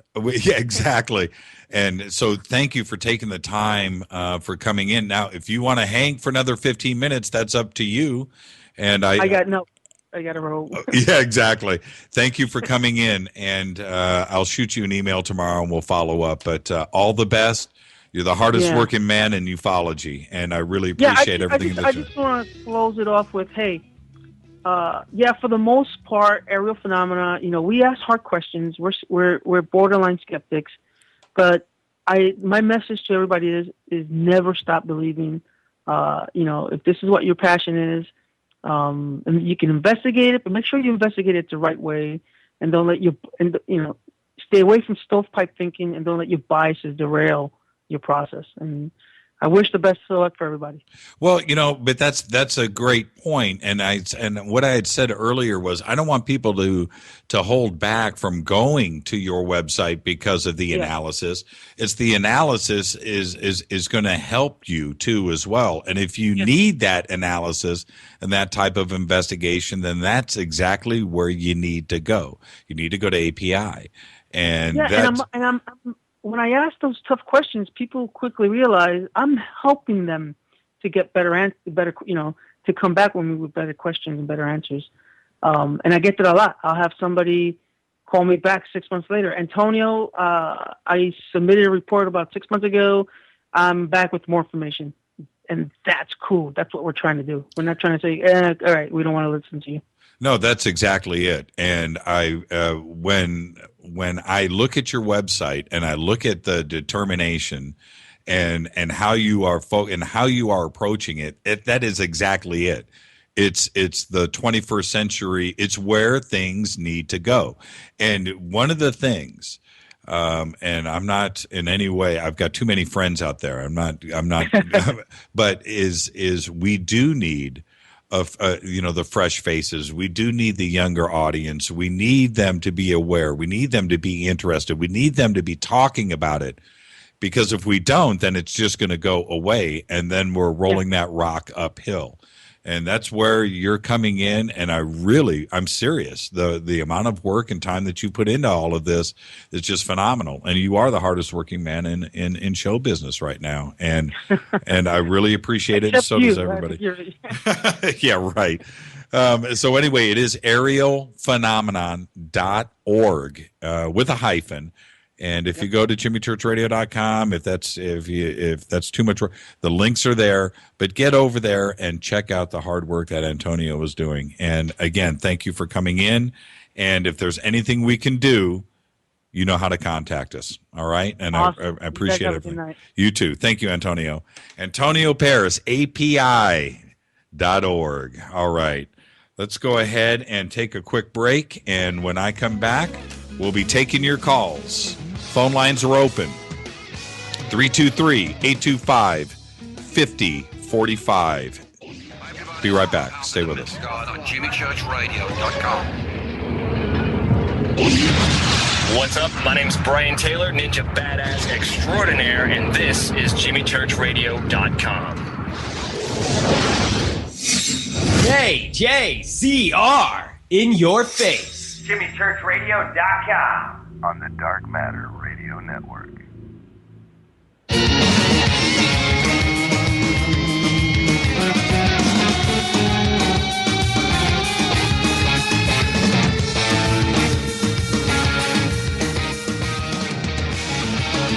All right. Fade to black. KJCR, JimmyChurchRadio.com on the Dark Matter Radio Network. Phone lines are open. Taking your calls right now. 323-825-5045. 323-825-5045. Get over to JimmyChurchRadio.com. And all of the links are there if you want to Skype too as well. Skype is Fade2Black14, all one word. We can take your Skype calls too. Again, 323-825-5045. Thank you, Antonio Paris. And the thing is with Antonio, when you go, I didn't want to run this or seem like I was running that into the ground, but the amount of work and the determination that he is doing right now with his organization, it's phenomenal. And the links are right there. We posted a bunch of pics from his website too at jimmychurchradio.com. But the amount of work, and he was so busy, I couldn't get him on the show. He wanted to come on the show. He was just too busy to come on the show. But we finally got him. And he's just one of the most impressive guys. And when you look at his pedigree and his career, and special agent and counterintelligence and Bronze Stars, it's humbling to me. But for somebody like that to decide that his career could have gone in any direction, he could have done anything in his life that he wanted to do, and he chose this. And the way that he has approached it, it's not like anything else that I have seen with any other organization, period. And that I'm talking about going back dozens of years. He has decided to take an approach, the black and white approach to ufology. And I don't agree with him on every point. But I think that the way that he is approaching his view and the way that he wants to deal with it, he is spot on the money.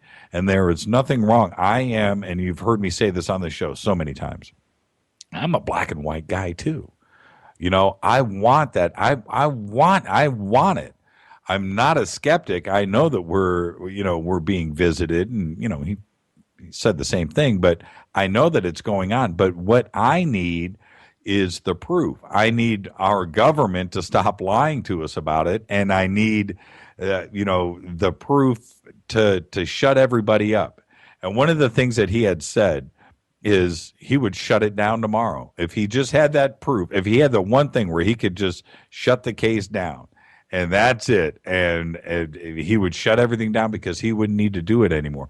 But he's out there fighting the good fight every single day. And if you go to his website and check it out, you'll understand where he is coming from and where I am coming from. I'm really excited about his conference coming out here in October. Halloween's a good time. Okay, I am taking your calls, by the way. 323-825-5045. Talk about anything. Let's keep it. Let's just keep it open lines. Whatever you want to talk about is fine with me, and give us a call. And I'm going to take a quick break, and we will be right back after this. This is Fade to Black. I am your host, Jimmy Church. Shoot me an email to jimmy@jimmychurchradio.com. Going to take a quick break. We've gotten a lot in. I need to take 5. I'll be back right after this. Stay with us.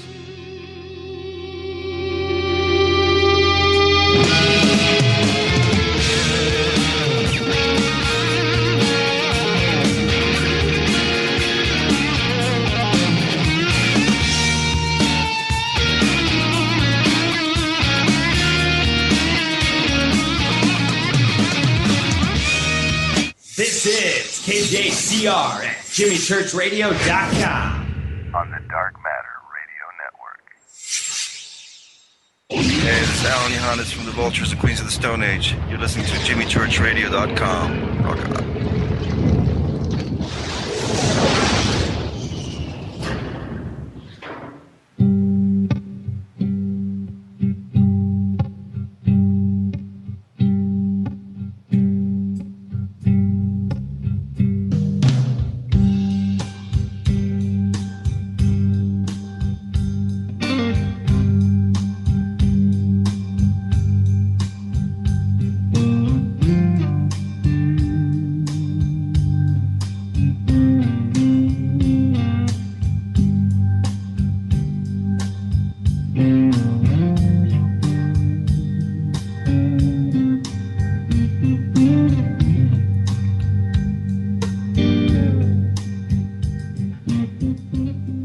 All right, everybody, welcome back. KJCR, Fade to Black on the Dark Matter Radio Network. I am your host, Jimmy Church.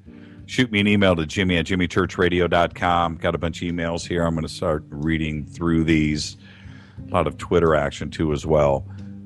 All right. Email me to jimmy@jimmychurchradio.com. We are taking your calls, 323-825-5045.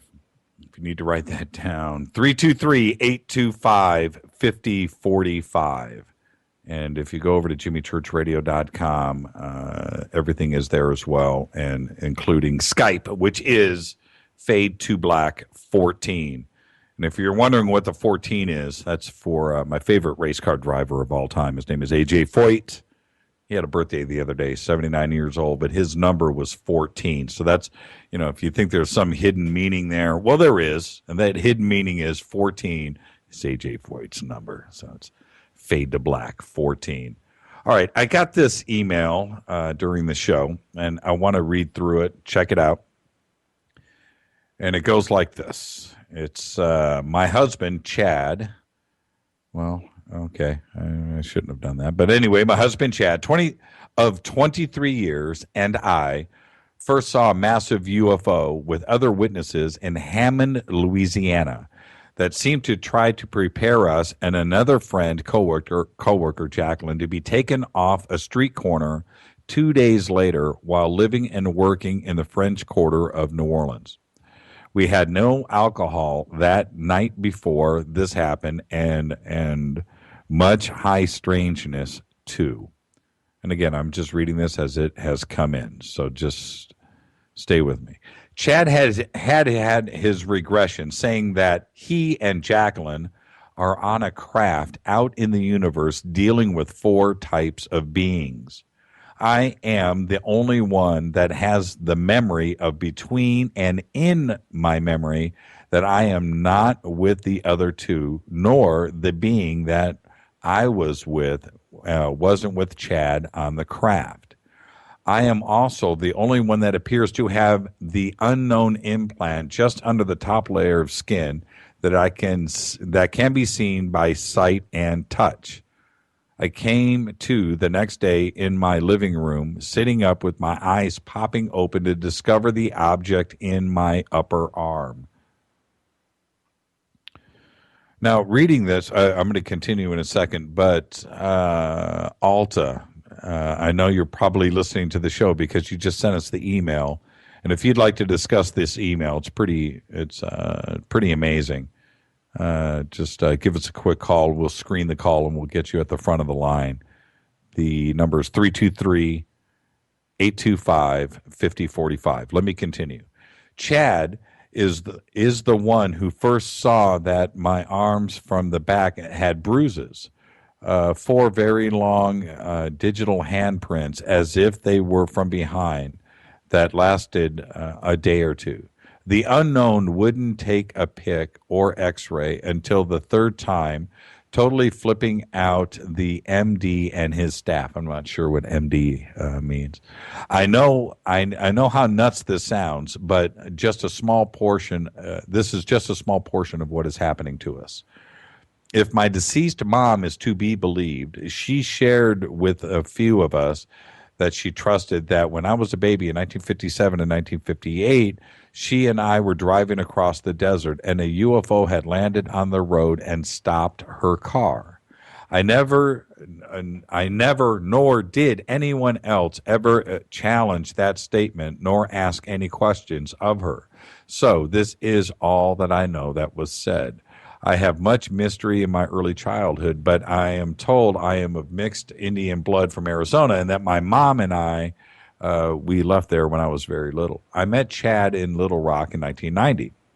With no doubt now in my mind that we were arranged by them to meet. Oh, that's interesting. Again, much high strangeness in our meeting, but I will close just saying that within 24 hours of meeting Chad, we both discovered that his deceased grandfather, who the world knew as George, birth name is Alta, and his name is Duncan, which is also my mom's name. Please guide me further with how to share this. Well, just give us a call, Alta. I know you're probably listening right now. 323-825-5045. All right, a couple of things I wanted to cover really quick while we're hopefully waiting for Alta to call and get to a phone. 323-825-5045 is the number. Alta, give us a call. I do want to talk about this. I want to talk about that invisible UFO that I was talking about earlier today. The video is how do you say invisible UFO? Well, if you go and look, and it's over at artbell.com, I think we might have a link at jimmychurchradio.com. But if you go and look at the video, it is with a telescope. If you look at the video, it is obvious that it's a round object, large, and as it moves across the as it moves through space, I should say, as it's moving through space, you can see through it. If I'm not making sense, it's because it's clear, but you can see the distortion, and it's a perfect circle, by the way. Perfect circle. It is not something that you have to imagine that you're looking at. You can see the distortion of space around this event. And as it moves, now the video, just for sake of anything else, I'm just trying to describe it, how it's presented. The object is moving from right to left.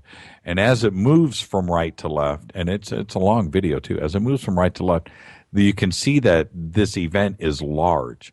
And it's I can't figure out, it's kind of like maybe a bubble. If you're looking at a bubble and you can see through the bubble, but because there's like a lens, you see the distortion of what's going on behind it as a bubble would pass in front of you. That's kind of what you're seeing with this object. And it's large and it's moving across, and I can't explain it. It's very rarely in my life do I scratch my head and go, I don't know what to say.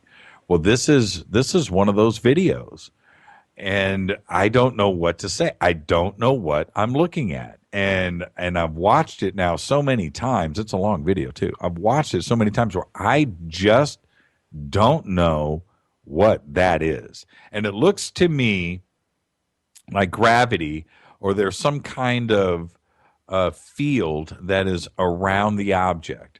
Now, it could be that there is some type of ship, and stay with me on this, some type of ship in the middle of this field, in the middle of this bubble. That could be, and it could be that it's, it's such a great distance here that we're talking about from Earth, where it's being shot from, that you just can't see this object.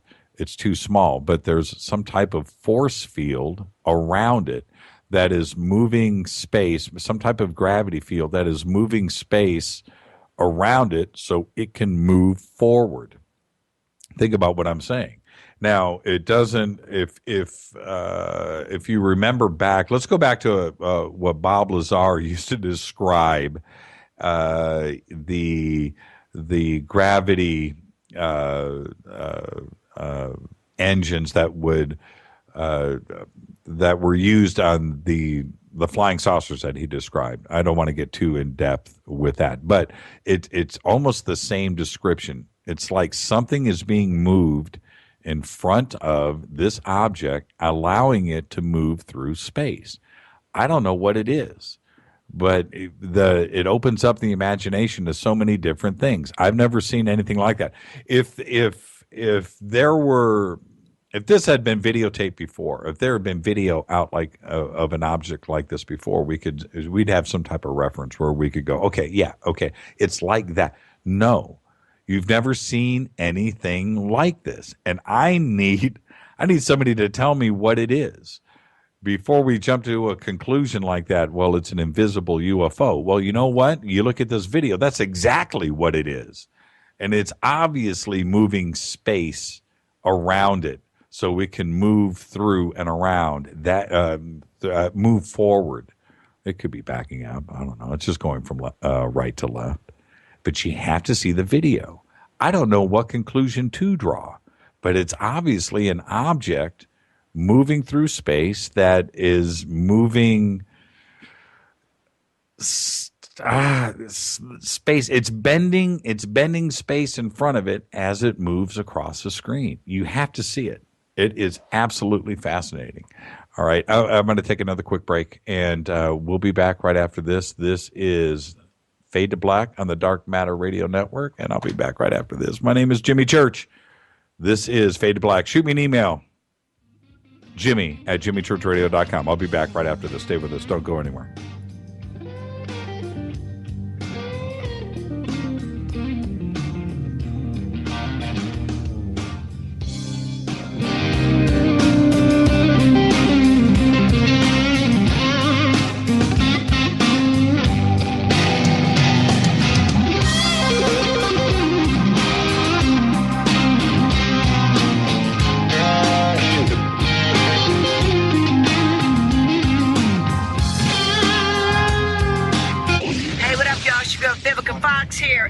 Listen to my boy, Jimmy Church, on jimmychurchradio.com.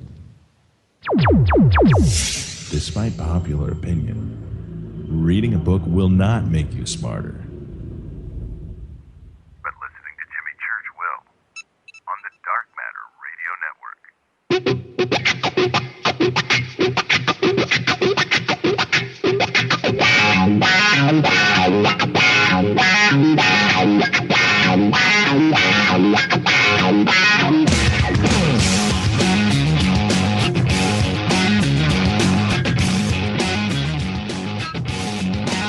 All right.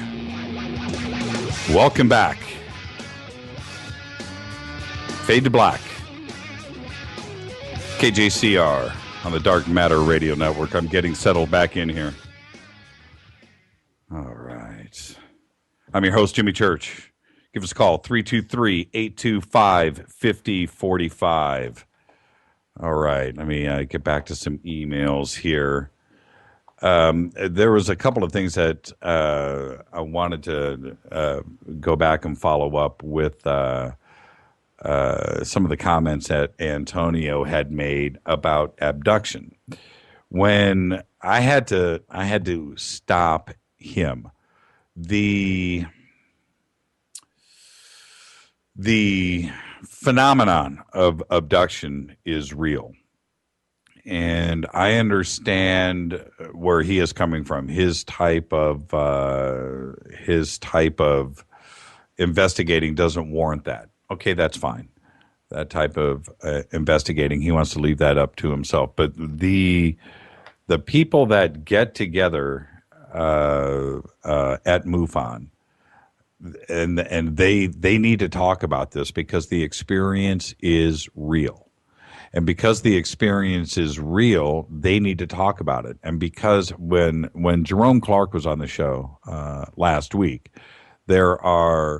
you have the experience anomaly. And the experience anomaly is an experience that you don't have evidence to go with your experience, photograph, witnesses. But that doesn't mean that the experience wasn't real.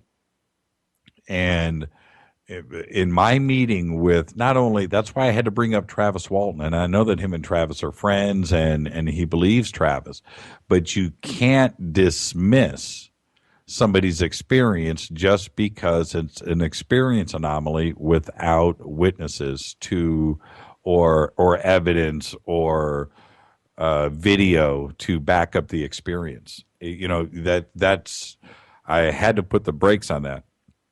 Because when I go and meet and talk and interview abductees, that experience is real. And one of the things that I definitely wanted to bring forward is, and I don't want to sound wrong here.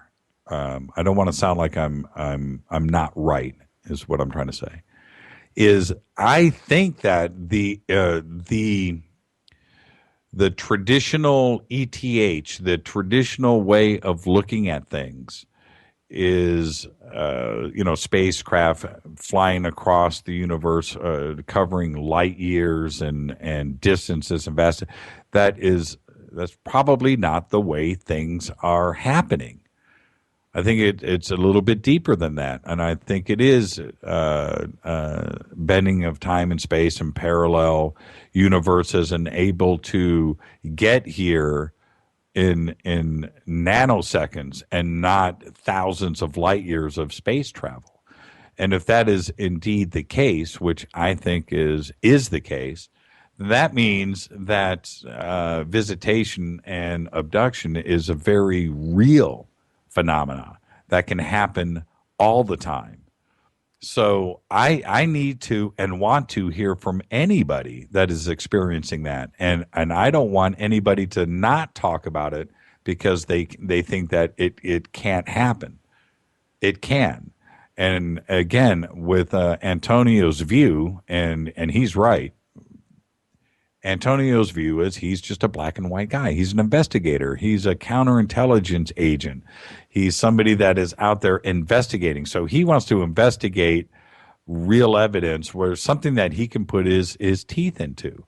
And I understand that point of view, but that doesn't mean that the people that get together at MUFON meetings or come on this show, their experiences aren't just as genuine. It's just a different type of experience.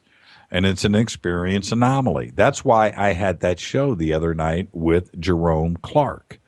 And so anyway, I please, if you have an experience like the email that I just read to you, absolutely contact this show. I want to know. I can put you in contact with the people that you do need to talk to. This is Fade to Black. I'm your host, Jimmy Church. I got a couple of calls coming in. We're going to grab those in just a second. Everybody stay with us. I'll be back right after this. This is Fade to Black. I'm your host, Jimmy Church. Shoot me some more email. I got a couple I'm going to read here in a minute. Be back right after this on the Dark Matter Radio Network. Stay with us.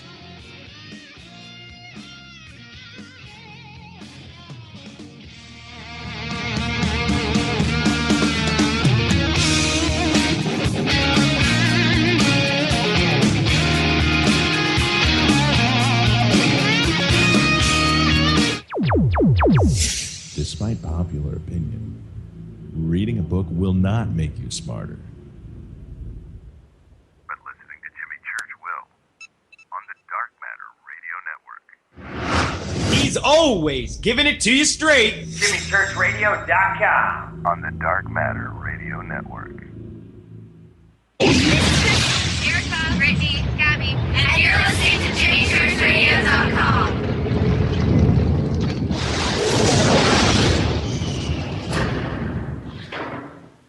This is KJCR at JimmyChurchRadio.com. On the Dark Matter Radio Network.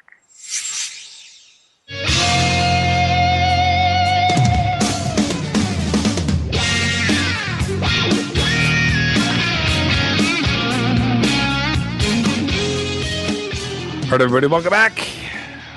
Fade to Black, KJCR. Fade to Black on the Dark Matter Radio Network. Just love saying it. Just rolls off the tongue correctly. They named this network absolutely the right way. I'm telling you.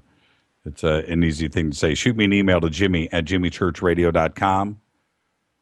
Don't forget to head over to Twitter. Follow us on Twitter at JChurchRadio and the Facebook page. Now, talking about really quick, hardcore investigating versus, hearing somebody just talk about their experiences. I went out and, I've been to a couple of different meetings and what's the word that I want to use? Not convention, but a couple of meetings, gatherings, events over the last couple of weeks that were dealing specifically with abduction. And as I sit and listen, it's not so much the abduction that I think that is interesting me. It's the crowd, the people out there that are listening, their interest in it and their own personal experiences, and that to me is where it needs to be dealt with on a serious note. And I don't know how else to explain it.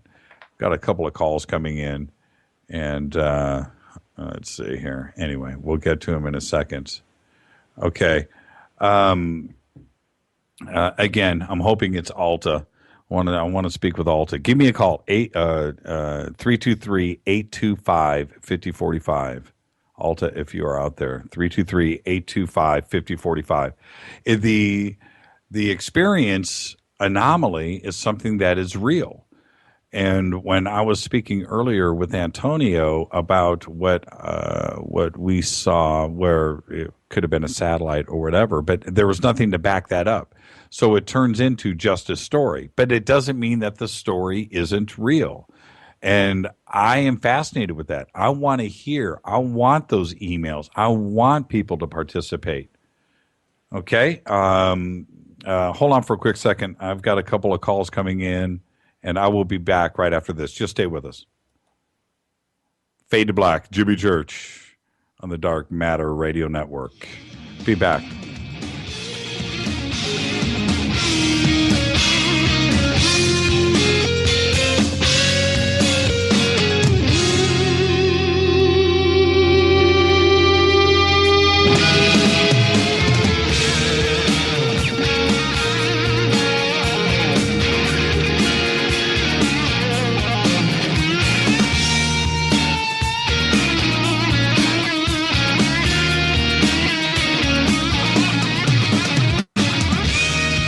This is KJCR at JimmyChurchRadio.com. On the Dark Matter Radio Network.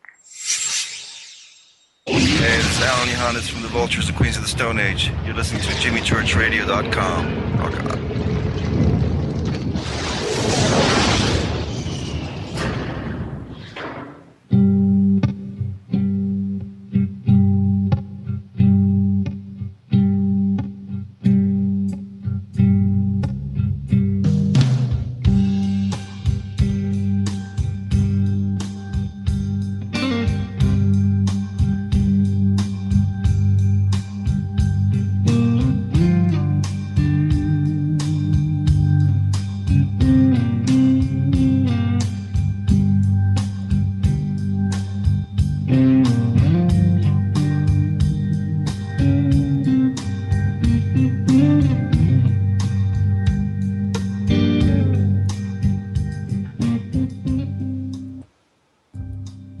All right, everybody, welcome back. KJCR, JimmyChurchRadio.com. Fade to Black on the Dark Matter Radio Network. Shoot me an email to Jimmy at JimmyChurchRadio.com. Follow us over on Twitter. Audience interaction is what this show is about. You can go over to the website.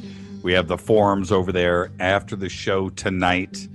Like I always do, I'll jump over on the forums, hang out, answer your questions, check out what you're posting, and it's one of the coolest things to be able to do. And emails and the interaction and the texts that come in, just absolutely what the show is about. It's called hanging out with you guys, and that's what I love doing. And I want everybody out there. When I started in radio, one of the things that I wasn't ever really able to do was participate, and I wasn't able to speak my mind and be heard. And that was the thing that I wanted to do with this show, was hear from everybody, read emails, give a place for people to gather and to share their ideas. And this past, I would say the past 2 weeks, maybe even 3 weeks, the amount of email and interaction that I've had with various paranormal groups from around the country it's just been phenomenal. And communicating and talking and seeing what's going on the forums and the different ghost hunting, paranormal groups. Let me grab this call really quick. And let's see who we have. This is just doing it. Oh, You're live on the air. Yeah. This is Mark from Murrieta. I just wanted to tell you that I've been enjoying your shows when I can catch them, and I especially enjoyed that one with Wolf Ralph McCarran about Area 51. Well, that's Mark. We were talking. I don't know if you were listening to Antonio Paris earlier, but he did a documentary on Area 51, and we had Norio on as well as Wolf. And my fascination with Area 51. I have never been up there. Have you been to Area 51, by the way? No, I've known Wolf for almost 20 years, so I feel like I've been out there, but no, I haven't been. But there's a weird thing for me with Area 51. Although I believe I really do. I believe Bob Lazar's story. I really do. And as crazy and as out there as Bob got with that, to me it just got a little more believable. You know, I'm not a guy that wears tinfoil on my head and runs around, and I'm not that guy. But the thing with Lazar and his stories about the base and his description of things, not so much physical of the base, but his job and how deep he got with it, just to me made it even more believable. And so anyway, and Ralph's experiences out there were the opposite. As you know, Ralph is a black and white guy, man. And I find the Lazar. I've been at this for quite a while as well, and I find the Lazar story interesting and probably more factual than a lot of the horse crap that's out there, but it would have been nice to have been able to confirm a little bit more through documentation. I know the whole story about how it's been all of the stuff's been wiped away and stuff, but right. it would be nice to confirm just a little bit more. Even Norio has some major concerns about that, but the story is one of the more believable ones, at least on the surface. Well, I can tell you, I'll just say this now without going any further. Bob Lazar is probably listening to this show right now. Okay, and no, that's fine. I don't call him a liar. No. Wait, no. Could you, right? No. You That, really can't. Exactly. No, that's not what I mean. That's not where I'm going. Yeah. I have been in communication with Mr. Lazar, and so I know that he's listening to the show. And one of the things that him and I were talking about this week was that the past has been discussed into the ground. What my thing with Bob, and this is what I told him, and I'm not playing around about this at all, and I'm not disclosing anything really private, is that I want to know, why you dropped out and what you're doing today. That's all. Because he had us all. He had the entire country sucked in and hanging on his every word for a couple of years. You know what I mean? And you were right there. You were doing the same thing, and I just want to know the ending to the story. That's what I want. I want to know what are you doing now today? Because you just can't come in and become a part of our life like that. You can't, and then just abandon us. And that's where it's at. So, but that's the thing is with Norio. And Norio's a great guy, by the way. I love that guy. The thing is with Norio is he was there in the beginning. He was right there, man. And he stumbled upon it. It's like you're backing out of the driveway in your car and you run over your kid's bike, or you back over a bag full of money. But you're surprised with, it was an unknown event that happened to Norio.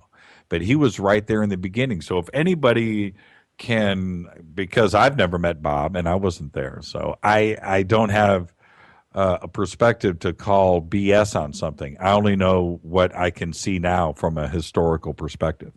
I completely agree. He is one of the cases that you just can't counter with other facts and stuff. So yes, you're right there. There are plenty of them out there that seem to be completely fabricated, but his Like, is like what? Give me an example. Well, you know, the Meyer case, the autopsy case. I mean, there's a lot of cases out there that let's just say if you can't prove they're not factual, you just have to use your best research capabilities and hopefully come up with some sort of an answer. I know you might be trying to have Philip Mantle on. Yes. I actually do his website. I helped him write his last book on the alien autopsy, and I know that he'll be on your show. Yes. So, you know, we spent 20 years researching that case, not 20 months like most. Well, okay. And, let me, Mark, if you don't mind, because you've caught me a little bit by surprise. But since you're on the show, and Philip will be on, and I don't want to rain on his parade at all. But since I do have you, let's talk. Do you have a few minutes to talk about the alien autopsy case? You got a few minutes? Yeah, sure. Okay. Sure. I'm kind of so that say disconnects us. Probably wise. Okay, well, I was one of those guys when and I'm not BSing in any sense of in any way, when I lived in Sherman Oaks at that time. And if you remember Tower Records, on Ventura Boulevard, right, which was in front of my condo. Okay, so that was my hangout, and I would go in there and have those guys order every single alien and UFO video that was here comes the UFO guy, right? So I would go in there, and whatever they could do, they would come in. And if you remember, videos back then were like $50, So the word is out about this alien autopsy video. So I go in there and I'm like, dudes, and they're like, hey man, $69.95.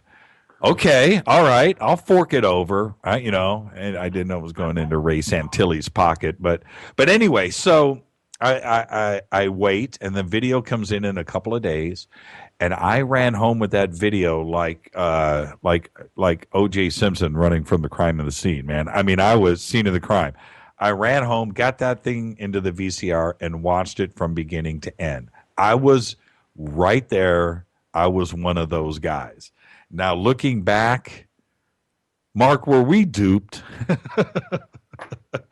Well, my history is I bought 2 NTSCs directly from Santilli, and I also got the copy of the video he gave to Robert Kiviat that was shown on Fox. I got a copy of that. I purloined the copy a month before it was shown on Fox, and I also was the guy who released the cameraman's interview in the United States because I got it from a friend of mine in Japan because that's the only place they released it. So I've been into this thing forever. Met with the special effects guy Stan Winston, met with the K&D guys out your way, talked to cameramen, just autopsies, the whole thing, and it's still to this day I have an email group of about 15 guys from around the globe who have worked on this thing.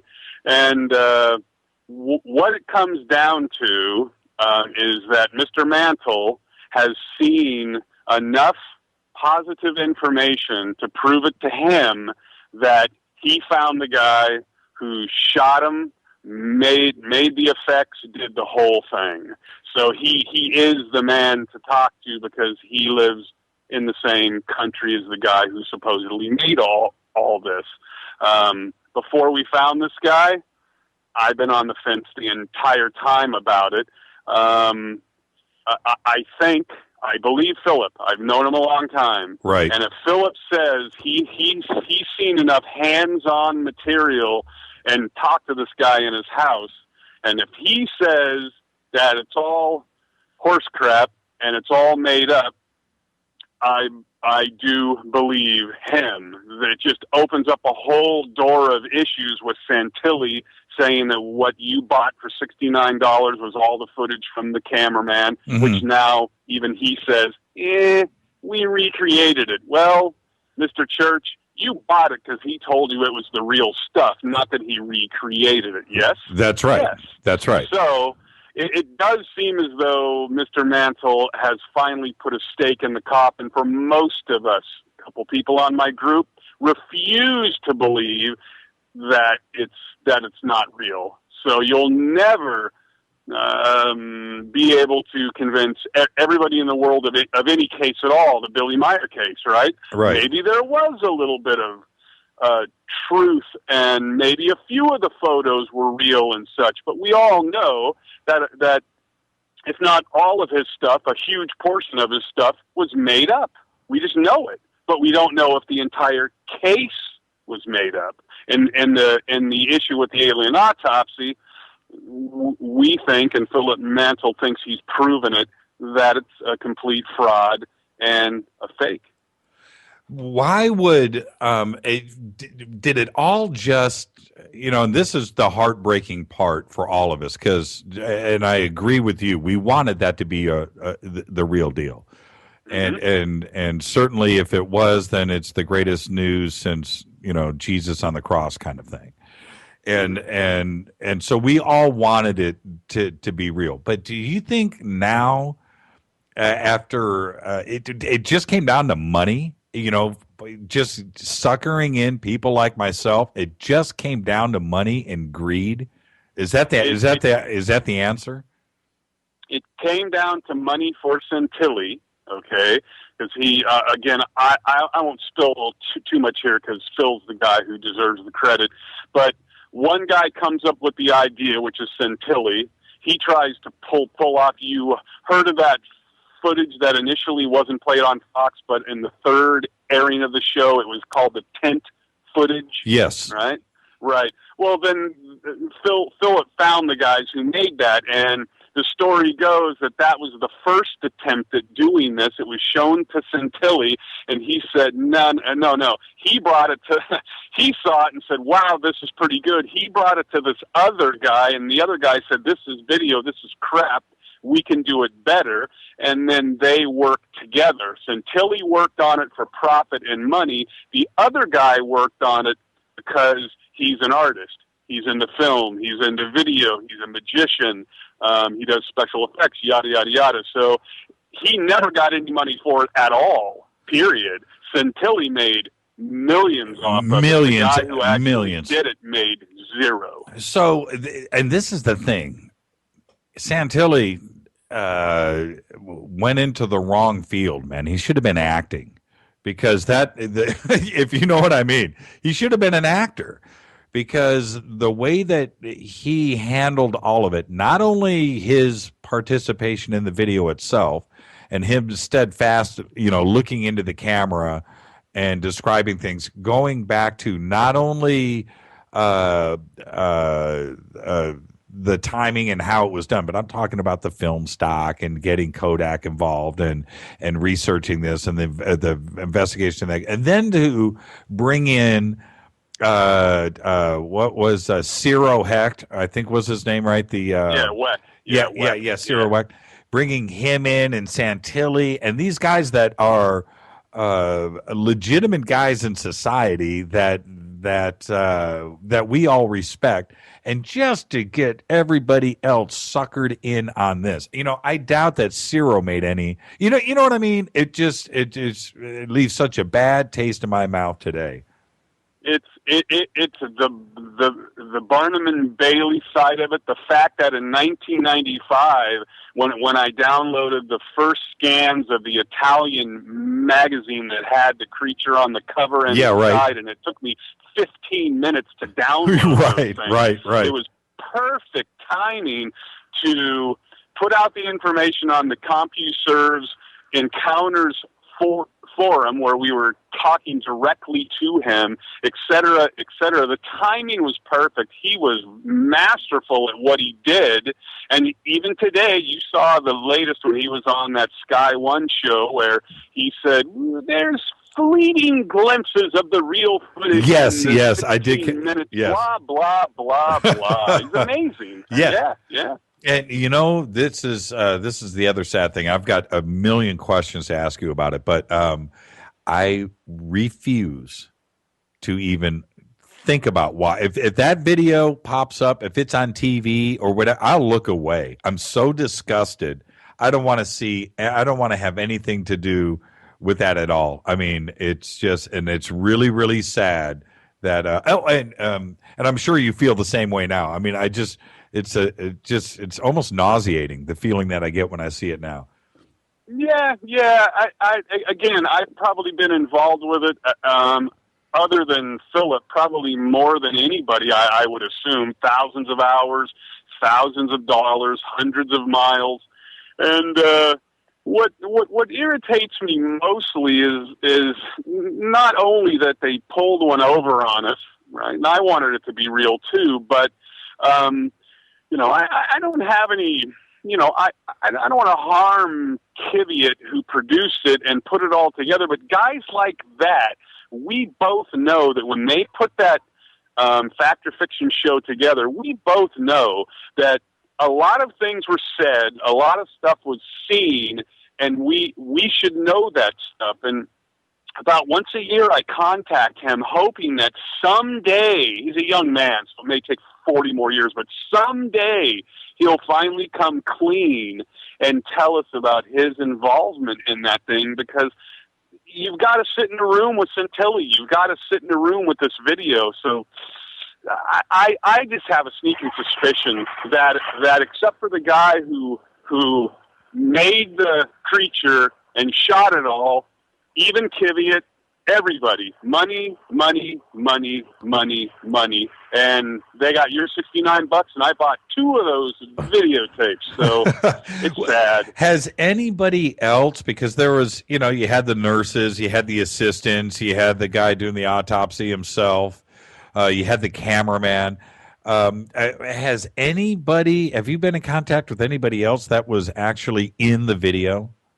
Almost everyone. We know the guy behind the glass. We know the cameraman. In fact, he was an actor, and he's actually got a listing on the Internet Movie Database. We know who the autopsy doctor was. We know who the cameraman was, and we know who the woman was.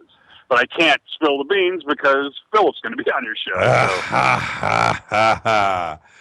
This is better than Santilli PR. This is good stuff. Yeah. I mean, he really. I mean, I did put in a lot of time and effort to help him on his books and stuff, and he gives me some time in his book for my summary and yada yada yada. But him and I kept this thing going forever. We lost some friends and gained some friends, kind of like a religion almost, or politics, right? Right. And well, do you ever find yourself sad, and the case isn't closed yet because we need this guy to either write a book or put a blog or put up a website or do something to get his information out there. But if he wrote a book, how many people would buy it? 20? Yeah. I mean, yeah, sure. It's just not that many people are interested in it now. Well, there. I would almost disagree with that, because there's a lot of not only believers that were believers. There's a better word for that, but followers of Santilli. And you're right. I mean, millions of dollars. I have no idea how many tapes were sold. I really don't, but it had to really have been out there. And so just based on that, those people need closure too as well. I agree. And it wasn't the tapes that made him the money. It was he was very, again, bright guy, right? He's a snake oil, but he made a lot of money by selling it to the different territories around the world. Because if you remember, except for one, I think that Italy got to play it the day before, but the rest of the world, and this is 95, it was amazing. The rest of the world played it all on the same night. And he sold it to all those territories separately. So he made a ton of money. Looking back, and you're a bright guy, you're a smart guy, you would like to think that. Well, I'm telling you now you are. But looking back now, and when you look at the set and the tools and the clock on the wall and the phone there, and have you ever just thought to yourself, you know what, man, I was just stupid because none of this looks right to me now? No. I'm kind of like Wolf in this way, and it pissed off a lot of the people in the group that I've kept together because only a couple of us were on the fence, and we weren't on the fence because we're afraid to make a decision. You can't make a decision on the information that was released. No film was ever released with image on it. No film was ever dated with image on it. It goes on and on and on. So anybody who made the decision or made the call that it was real were deluding themselves, and anybody who said it was fake was deluding themselves, because how can you make the decision without quality evidence? And still to this day, except this guy who says he made it all, and Mr. Mantle says he's seen enough to convince him, nobody's seen enough quality evidence to prove it. It's an assumption. I assume this is fake. I assume this is real. How about this is we're leaving one part of the story out too as well, and that was the special features addendum section with the evidence from the Roswell crash. And Santilli, it was like a masterful, it was a put together. We were put together. We were completely put together. And the has any why I want you to comment on that, but I also want you to comment on this too as well. Santilli said that the reason why they had to recreate it, you know what, I could be wrong on this, so correct me if I am wrong, but didn't Santilli say that they were forced into reshooting it based on a real event, and that the real film, only little pieces of it were left? Wasn't that his out? Is that what he said? Right. In a nutshell, the guy projects film onto his wall in Florida, I think it was. He lived in Ohio, and I think it was in Florida at that time. He projects the film through the sprockets onto the wall. Then, in less than 2 years, Santilli raises the money and goes back, and all the film's ruined, basically. All of it, except some fleeting things. And I talked to experts in restoration and film and stuff, and they're like, wait a minute, 2 years? I mean, if it got caught in a flood or something, but regardless.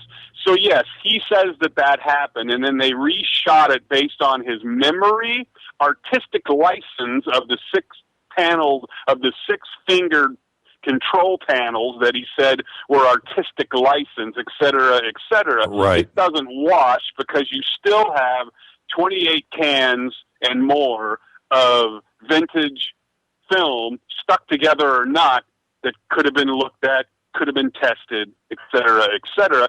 And you bring up the debris footage, and you're right. It's masterful. I don't think he came up with a lot of this, because it really is art and commerce more than anything else. Sure. Why bother? Why bother making up the debris footage when you have the autopsy anyway? Exactly. It's like a waste of time. Right.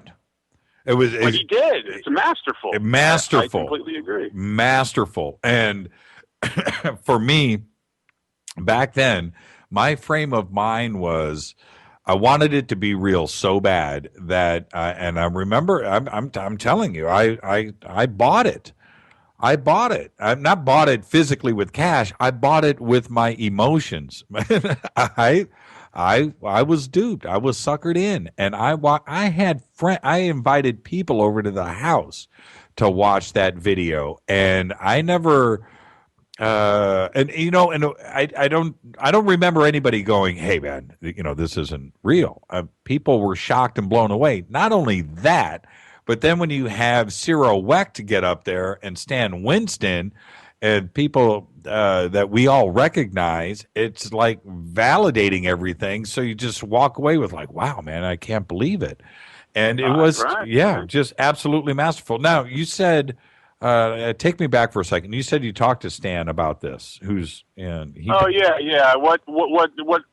I got into the UFO thing because I bought a laser disc of the Billy Meyer films, and that was like 1990 or something, and that's what really got me into all this stuff. So I got into special effects because I love zombies and gore and all. I just love that stuff, right? Right. So then this thing's released, and I had the same feeling. I invited folks over. My mom watched it, and back in '95.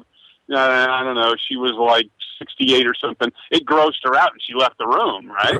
So, and nobody initially told me that it was fake either. They weren't sure what they were looking at. So when Stan Winston was on there, and I wasn't a friend of his, but I talked to him at conventions and stuff like that. When Stan Winston's up there and he's saying that, I'm going, wow. There's some credence here because this guy knows what the hell he's talking about. This couldn't have been made in the 40s because the silicon skin did not exist, et cetera, et cetera. Right. So I said, wow, that's interesting. So I go to the K&B guys who are out by him, and they do, the special effects on the Dawn of the Dead and the Day of the Dead and such. And in fact, they just did the special effects on Lone Survivor, the body trauma, okay? Yep. So they give me an entire day, the day after Thanksgiving. I'm a nobody. I called them up and I said, here's what I'm doing. They said, come in tomorrow. And I brought my camera in there. I did a 2-camera shoot with them.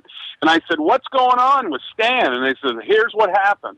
They told Stan Winston that it was conclusively dated to 1947, period. And that's why he said what he said.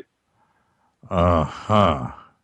And remember, Cyril Weck, he didn't say it was an alien. He said, I don't know what I'm looking at here. All the pieces seem to be indiscriminately put in there. What he did say was a lot of the physical attributes of the slicing and dicing were in the ballpark. Right. Right? Well, right. But he didn't say one way or the other because he didn't know what he was looking at. I brought it to folks who slice and dice as well, and they all said the same thing to me as well. They're not going to say yay or nay based on that because there isn't enough evidence there. I mean, the close-ups were out of focus, et cetera, et cetera. They would just look at it with a quizzical look on their face and go, I don't know. Well, and this is the thing, and I need everybody out there listening right now to understand who we're talking about here. Stan Winston, by all regard, and with everybody in the industry out here in Hollywood, where we are based, he is the special effects go-to, I should say.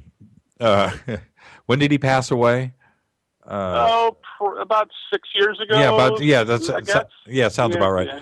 But up until his passing, he is the guy responsible for just about every cool special effects film that you can think. There's just two movies, 3 if you're a geek like me, but 2 movies should sum it up: Terminator 2, right, and Jurassic Park. Well, what about Jaws? Well, yeah. Well, for me, it's Pumpkinhead because that's the first one that he directed. But that's who we're talking about. The maestro, the guy. That's who Stan Winston is. We're not just slinging around some guy named Stan here. So for the people out there that don't read credits at the end of movies or are fascinated by this, yeah, that's who we're talking about. That's who Stan Winston is. And then Cyril Wecht is the pathologist that he's the go-to guy in just about every murder trial. He's the guy that they sit up on the stand and as an expert witness, he's like the go-to guy in those cases. So that's who, if anybody's done an autopsy, it's Cyril. Right.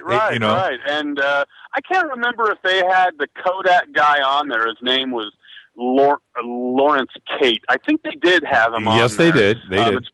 It's been a while, but I talked to him specifically, and I kind of made him into a friend of sorts because he liked me.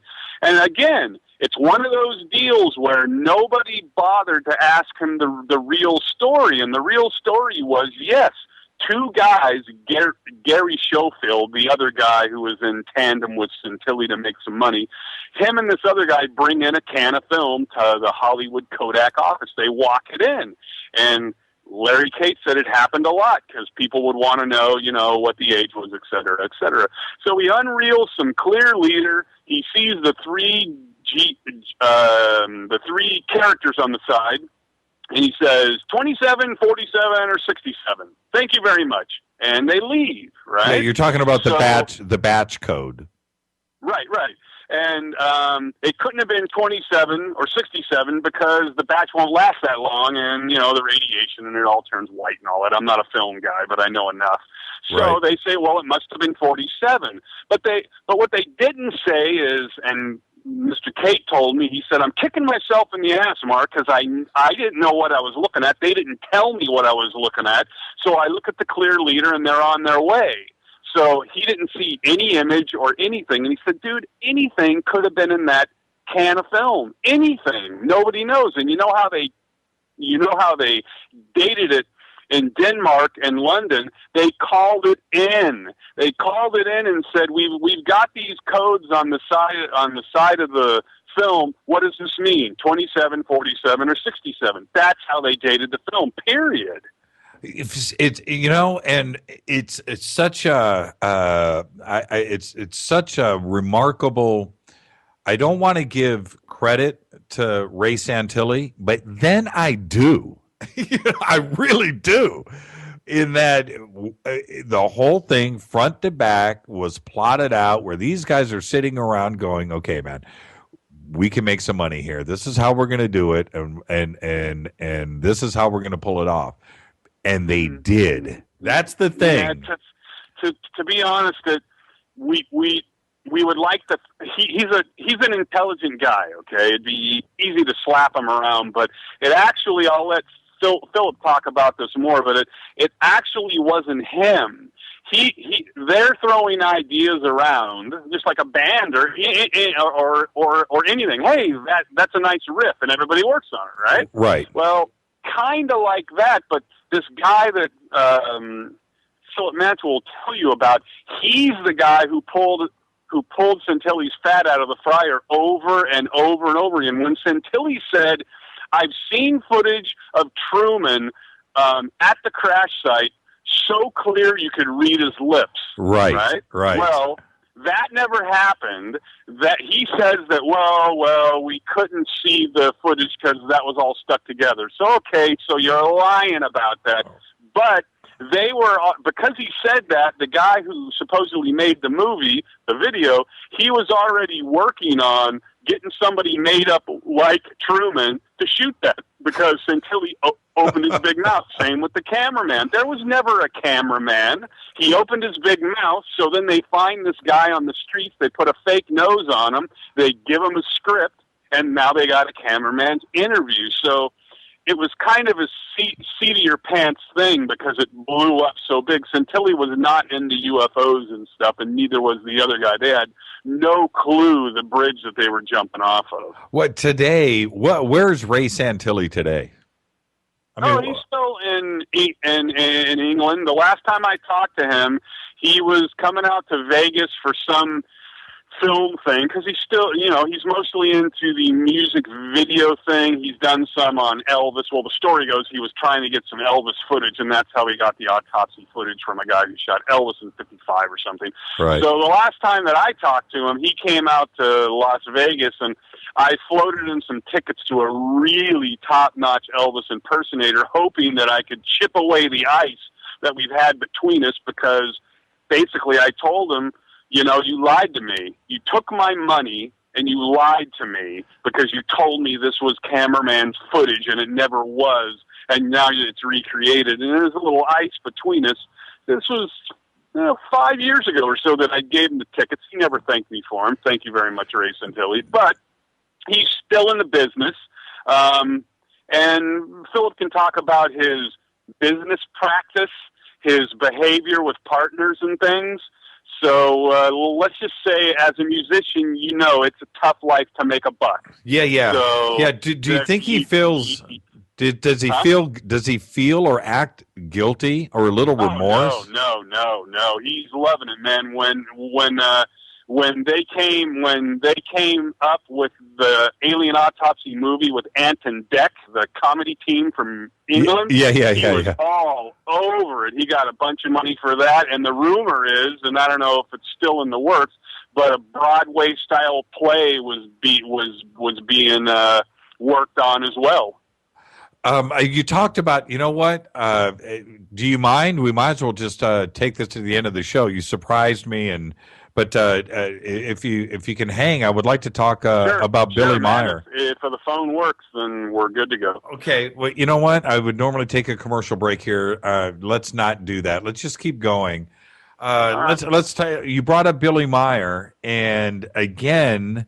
Well, just let me say this about Billy Meyer. How I was introduced to Billy Meyer. This is going back to the mid. I'm going to take a guess here. I'm going to take a stab at this and say the mid '80s, 1985. And I was with a friend of mine's family down in Orange County. I'm not going to get into the long version of the story, but so I'm down in El Toro in that area.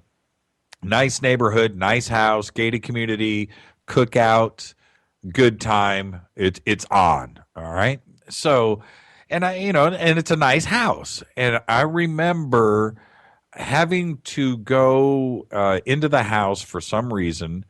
And he told me, his brother said, it's up in the front office. If you go next to the front door and go into my office in there, it's in there, and then bring it out. Whatever it was, I can't remember what I was going to retrieve. But when I was so I go into this office and I see on the shelves rows of videotapes. Okay. And then underneath that, and it was UFO this, Billy Meyer this, UFO, Billy Meyer. And then I see this stack of books. And so I grab, and it was just like, the coffee table book, big, huge book, and I flip it open, and I'm looking at these Billy Meyer photographs in full color. Amazing photos. Yes. And I'm like, what the? I had never seen it. And, well, maybe in passing over the years, but nothing like this. And I went out and, forgot what I was in there to grab, but I went and grabbed his brother, and I'm like, man, what's going on with this? And that's when I ended up spending a couple of hours talking about Billy Meyer. Now, and so my mind was completely blown. Mine too. Okay, so when you bring up Billy Meyer, now, of course, my heart is broken.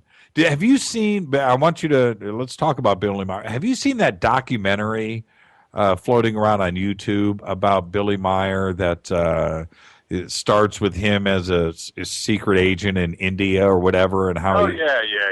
Okay, all right. So we can talk about that too as well. Not a bad documentary, I might add. Yeah. I think it's for me. I've only really worked on three things. I worked on the Alien Autopsy, the Billy Meyer thing to a certain extent because I was friendly with Wendell Stevens and such, and the rise and fall of the great and mighty Calcake horse. So okay. The Billy Meyer thing, what it really comes down to, if people out in your audience don't know anything about him, go search out the Beam Ship videos on YouTube. Don't look at anything else. Don't look at anything else but that. Type in Billy Meyer Beam Ships. Now go watch all of that, and you will be blown out by some of it. Some of it looks like a toy on a fishing line, but some of it, I had it on Laserdisc, and I'm playing this thing frame for frame, which is what you could do back in the late 80s, early 90s, and I'm just going, my God. Yes. I just couldn't believe it. Yes. And then when you're done with that, search out this guy who's been recreating all of that stuff with the same camera, the same film camera, the same still camera, the same models built with one arm and shot with one arm, And go search that out. Just type in Billy Meyer hoax, and he's got a funny name to his channel, but you'll find it. And for my money, he completely proves that a one-armed guy could have shot it all, because he did it with one arm, same camera, same still camera. And today, the fascinating thing, well, there's tons when it comes to Billy Meyer. Not only, his history, that's a pretty colorful life. That guy, amazing. Yeah, amazing life. I've lived a tenth of the life that guy has led. To end it all with this type of ending for him is just kind of sad to me. But so with Billy Meyer, how the debunking and the hoaxing and everything, I think, has been proven beyond a doubt, but he still has his followers and his believers. And that's the crazy part to me, whereas some people just can't see the forest through the trees. Well, yeah, like Horn, right? Yes. Michael Horn. Nice enough guy to me, but man, can that guy can just be rude and almost like a terrorist in a way, if you get my drift. Yes. That guy just, it's hard to have a good conversation with him because he is hook, line, and sinker Billy Meyer, right? Well, but I think what proved it to me before the guy on YouTube did all those, and I'm so happy he did, was when I was talking to Wendell Stevens, one of the original guys who found Billy Meyer and went over there with the elders and shot the Beam movies and all the Beam ship movies and all that. Was even when I talked to him and I said, look, he's taken 1,000 to 3,000 camera positive photos. Where are the originals? Where are the first generation positive originals? None of them exist. None of them exist. Now, Horn will say they do. Some people will say they do. I'm telling you, I spent a lot of time looking into this case, and I even went to the main photo guy, and he sent me copies that he had, and they were 4th, 5th, and 6th generation copies. So until somebody comes up with first generation photos taken from the positive slide film, then you're blowing smoke at my dress, because you're telling me he gave 3,000 photos away. I'm not buying it. Right. I'm just not buying it. Well, and his story, I'm talking about Billy Myers, his story got more and more fantastical. He could have just stopped with 2 or 3 or 4 of the original Beam ship photographs. Just the photographs, not the film is ridiculous, but the movies, I should say. If he would have stopped right there at those Beam ships and kept his story simple, that we would still be right there with our minds blown today. I completely agree.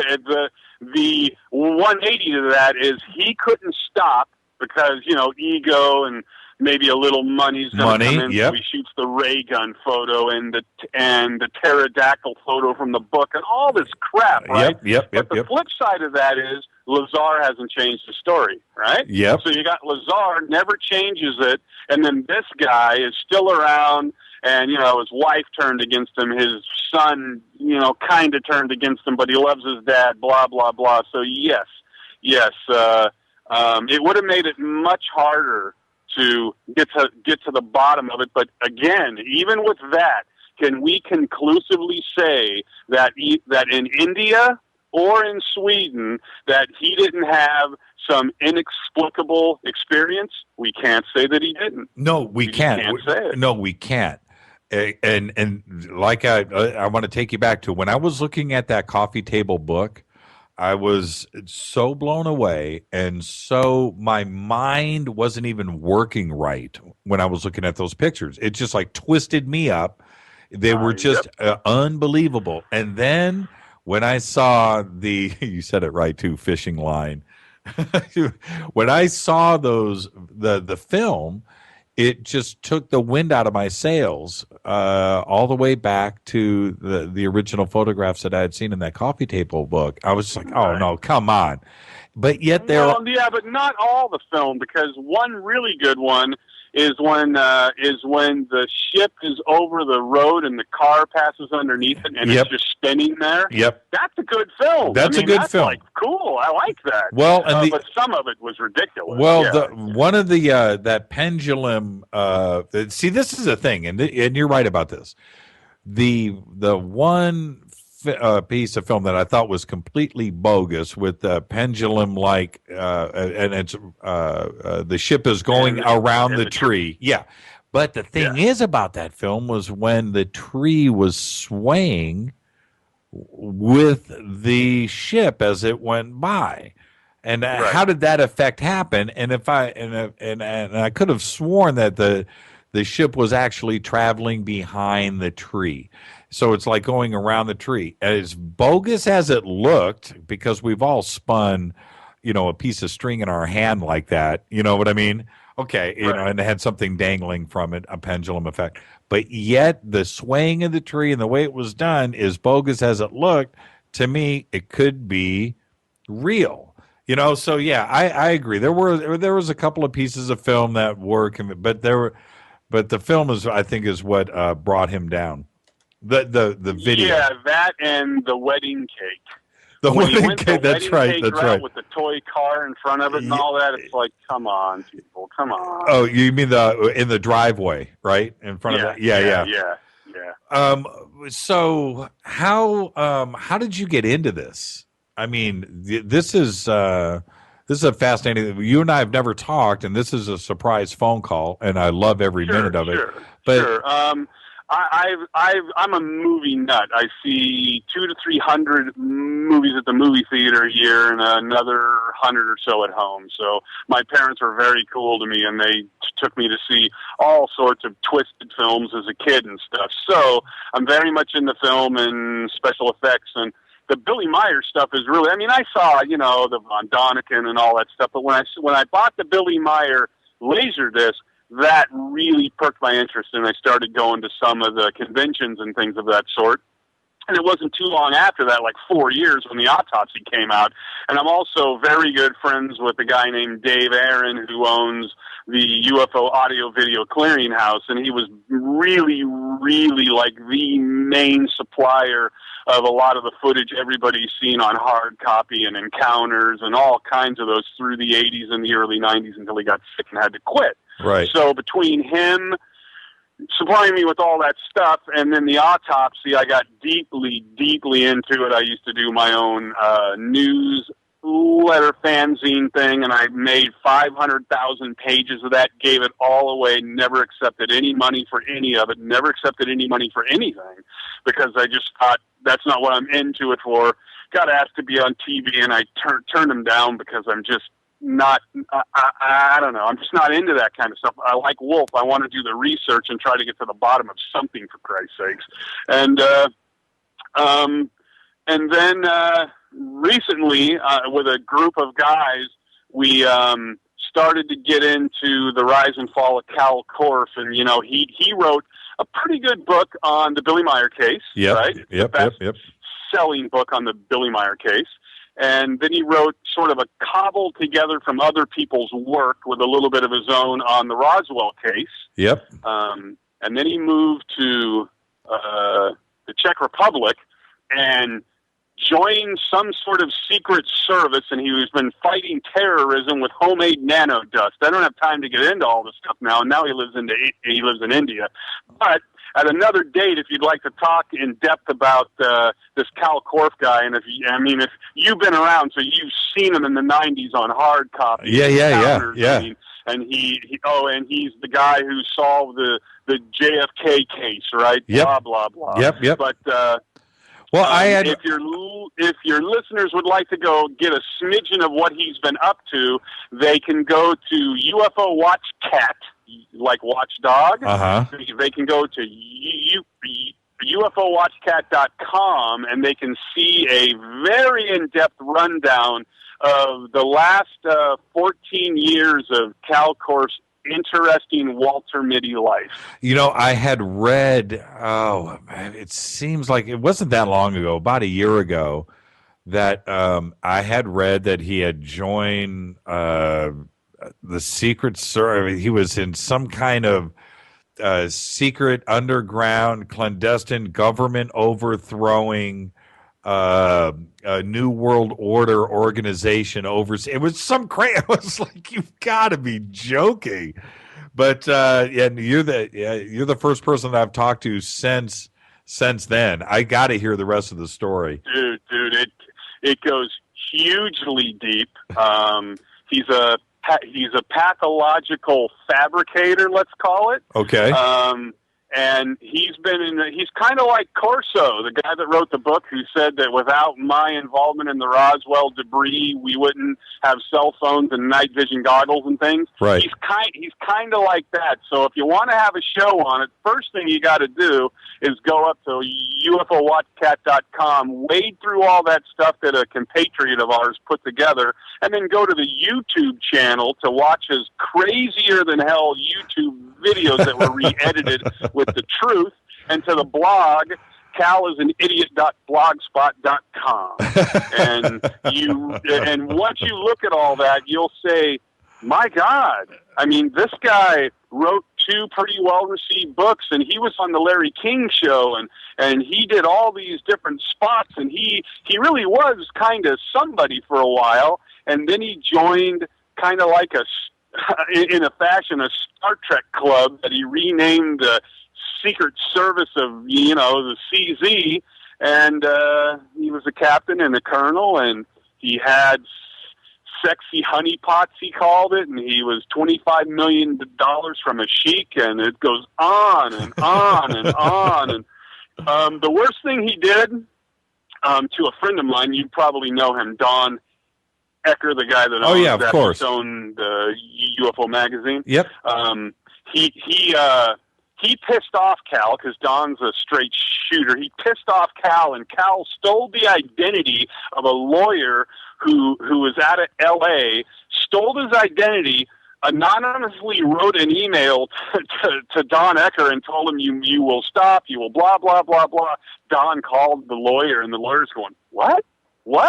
So then Don sent him all the links and stuff, and the guy comes back and he goes, I don't know who this lunatic is, but if he keeps it up, I'd like to know, but there's nothing I can do because he's in India. But that's who you're dealing with here, is a guy who would steal the identity of a known lawyer and say, I'm going to sue you. That's how lunatic it got. And this is the thing, Mark. There is so much good in ufology, and there's so many guys out there like, Antonio Paris, who we just had on the show, and we talked about Travis Walton, but there's so many guys out there that are just doing the right thing.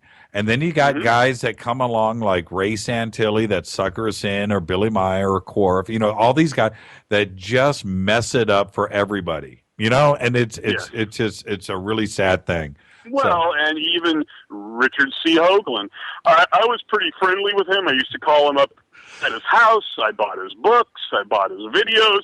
And when I went to go see him speak for the first time, he loves to hear himself talk. So a 1-hour talk went 2.5 hours in Los Angeles.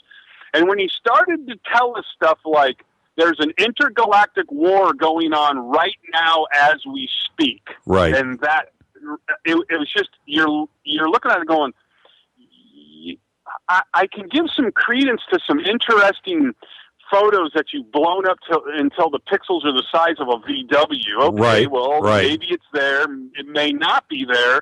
But, I mean, for Christ's sakes, man, you're doing a Billy Meyer. You're only as important as the next thing that you break, like Linda Moulton Howe and the rest of them. You can't make a buck in this thing. And Jaime Maussan, you can't make a buck in this thing unless somebody sends you something and you release it now.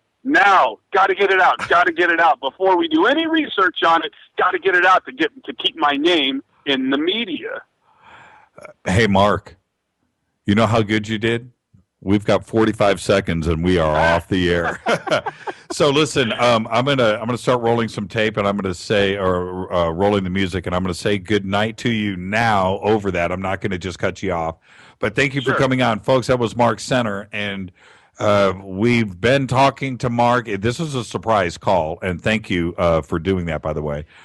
surprise call, but we have some stuff that we're going to be doing in the future with Mark. Mark, thank you, and Philip Mantle, and it's going to be some really cool stuff coming up. A little preemptive strike, Mark, and we've got it out there now. So there you go. But have a great night. Thanks for calling in. You stirred the pot, and I'm sure that we've angered a few people tonight.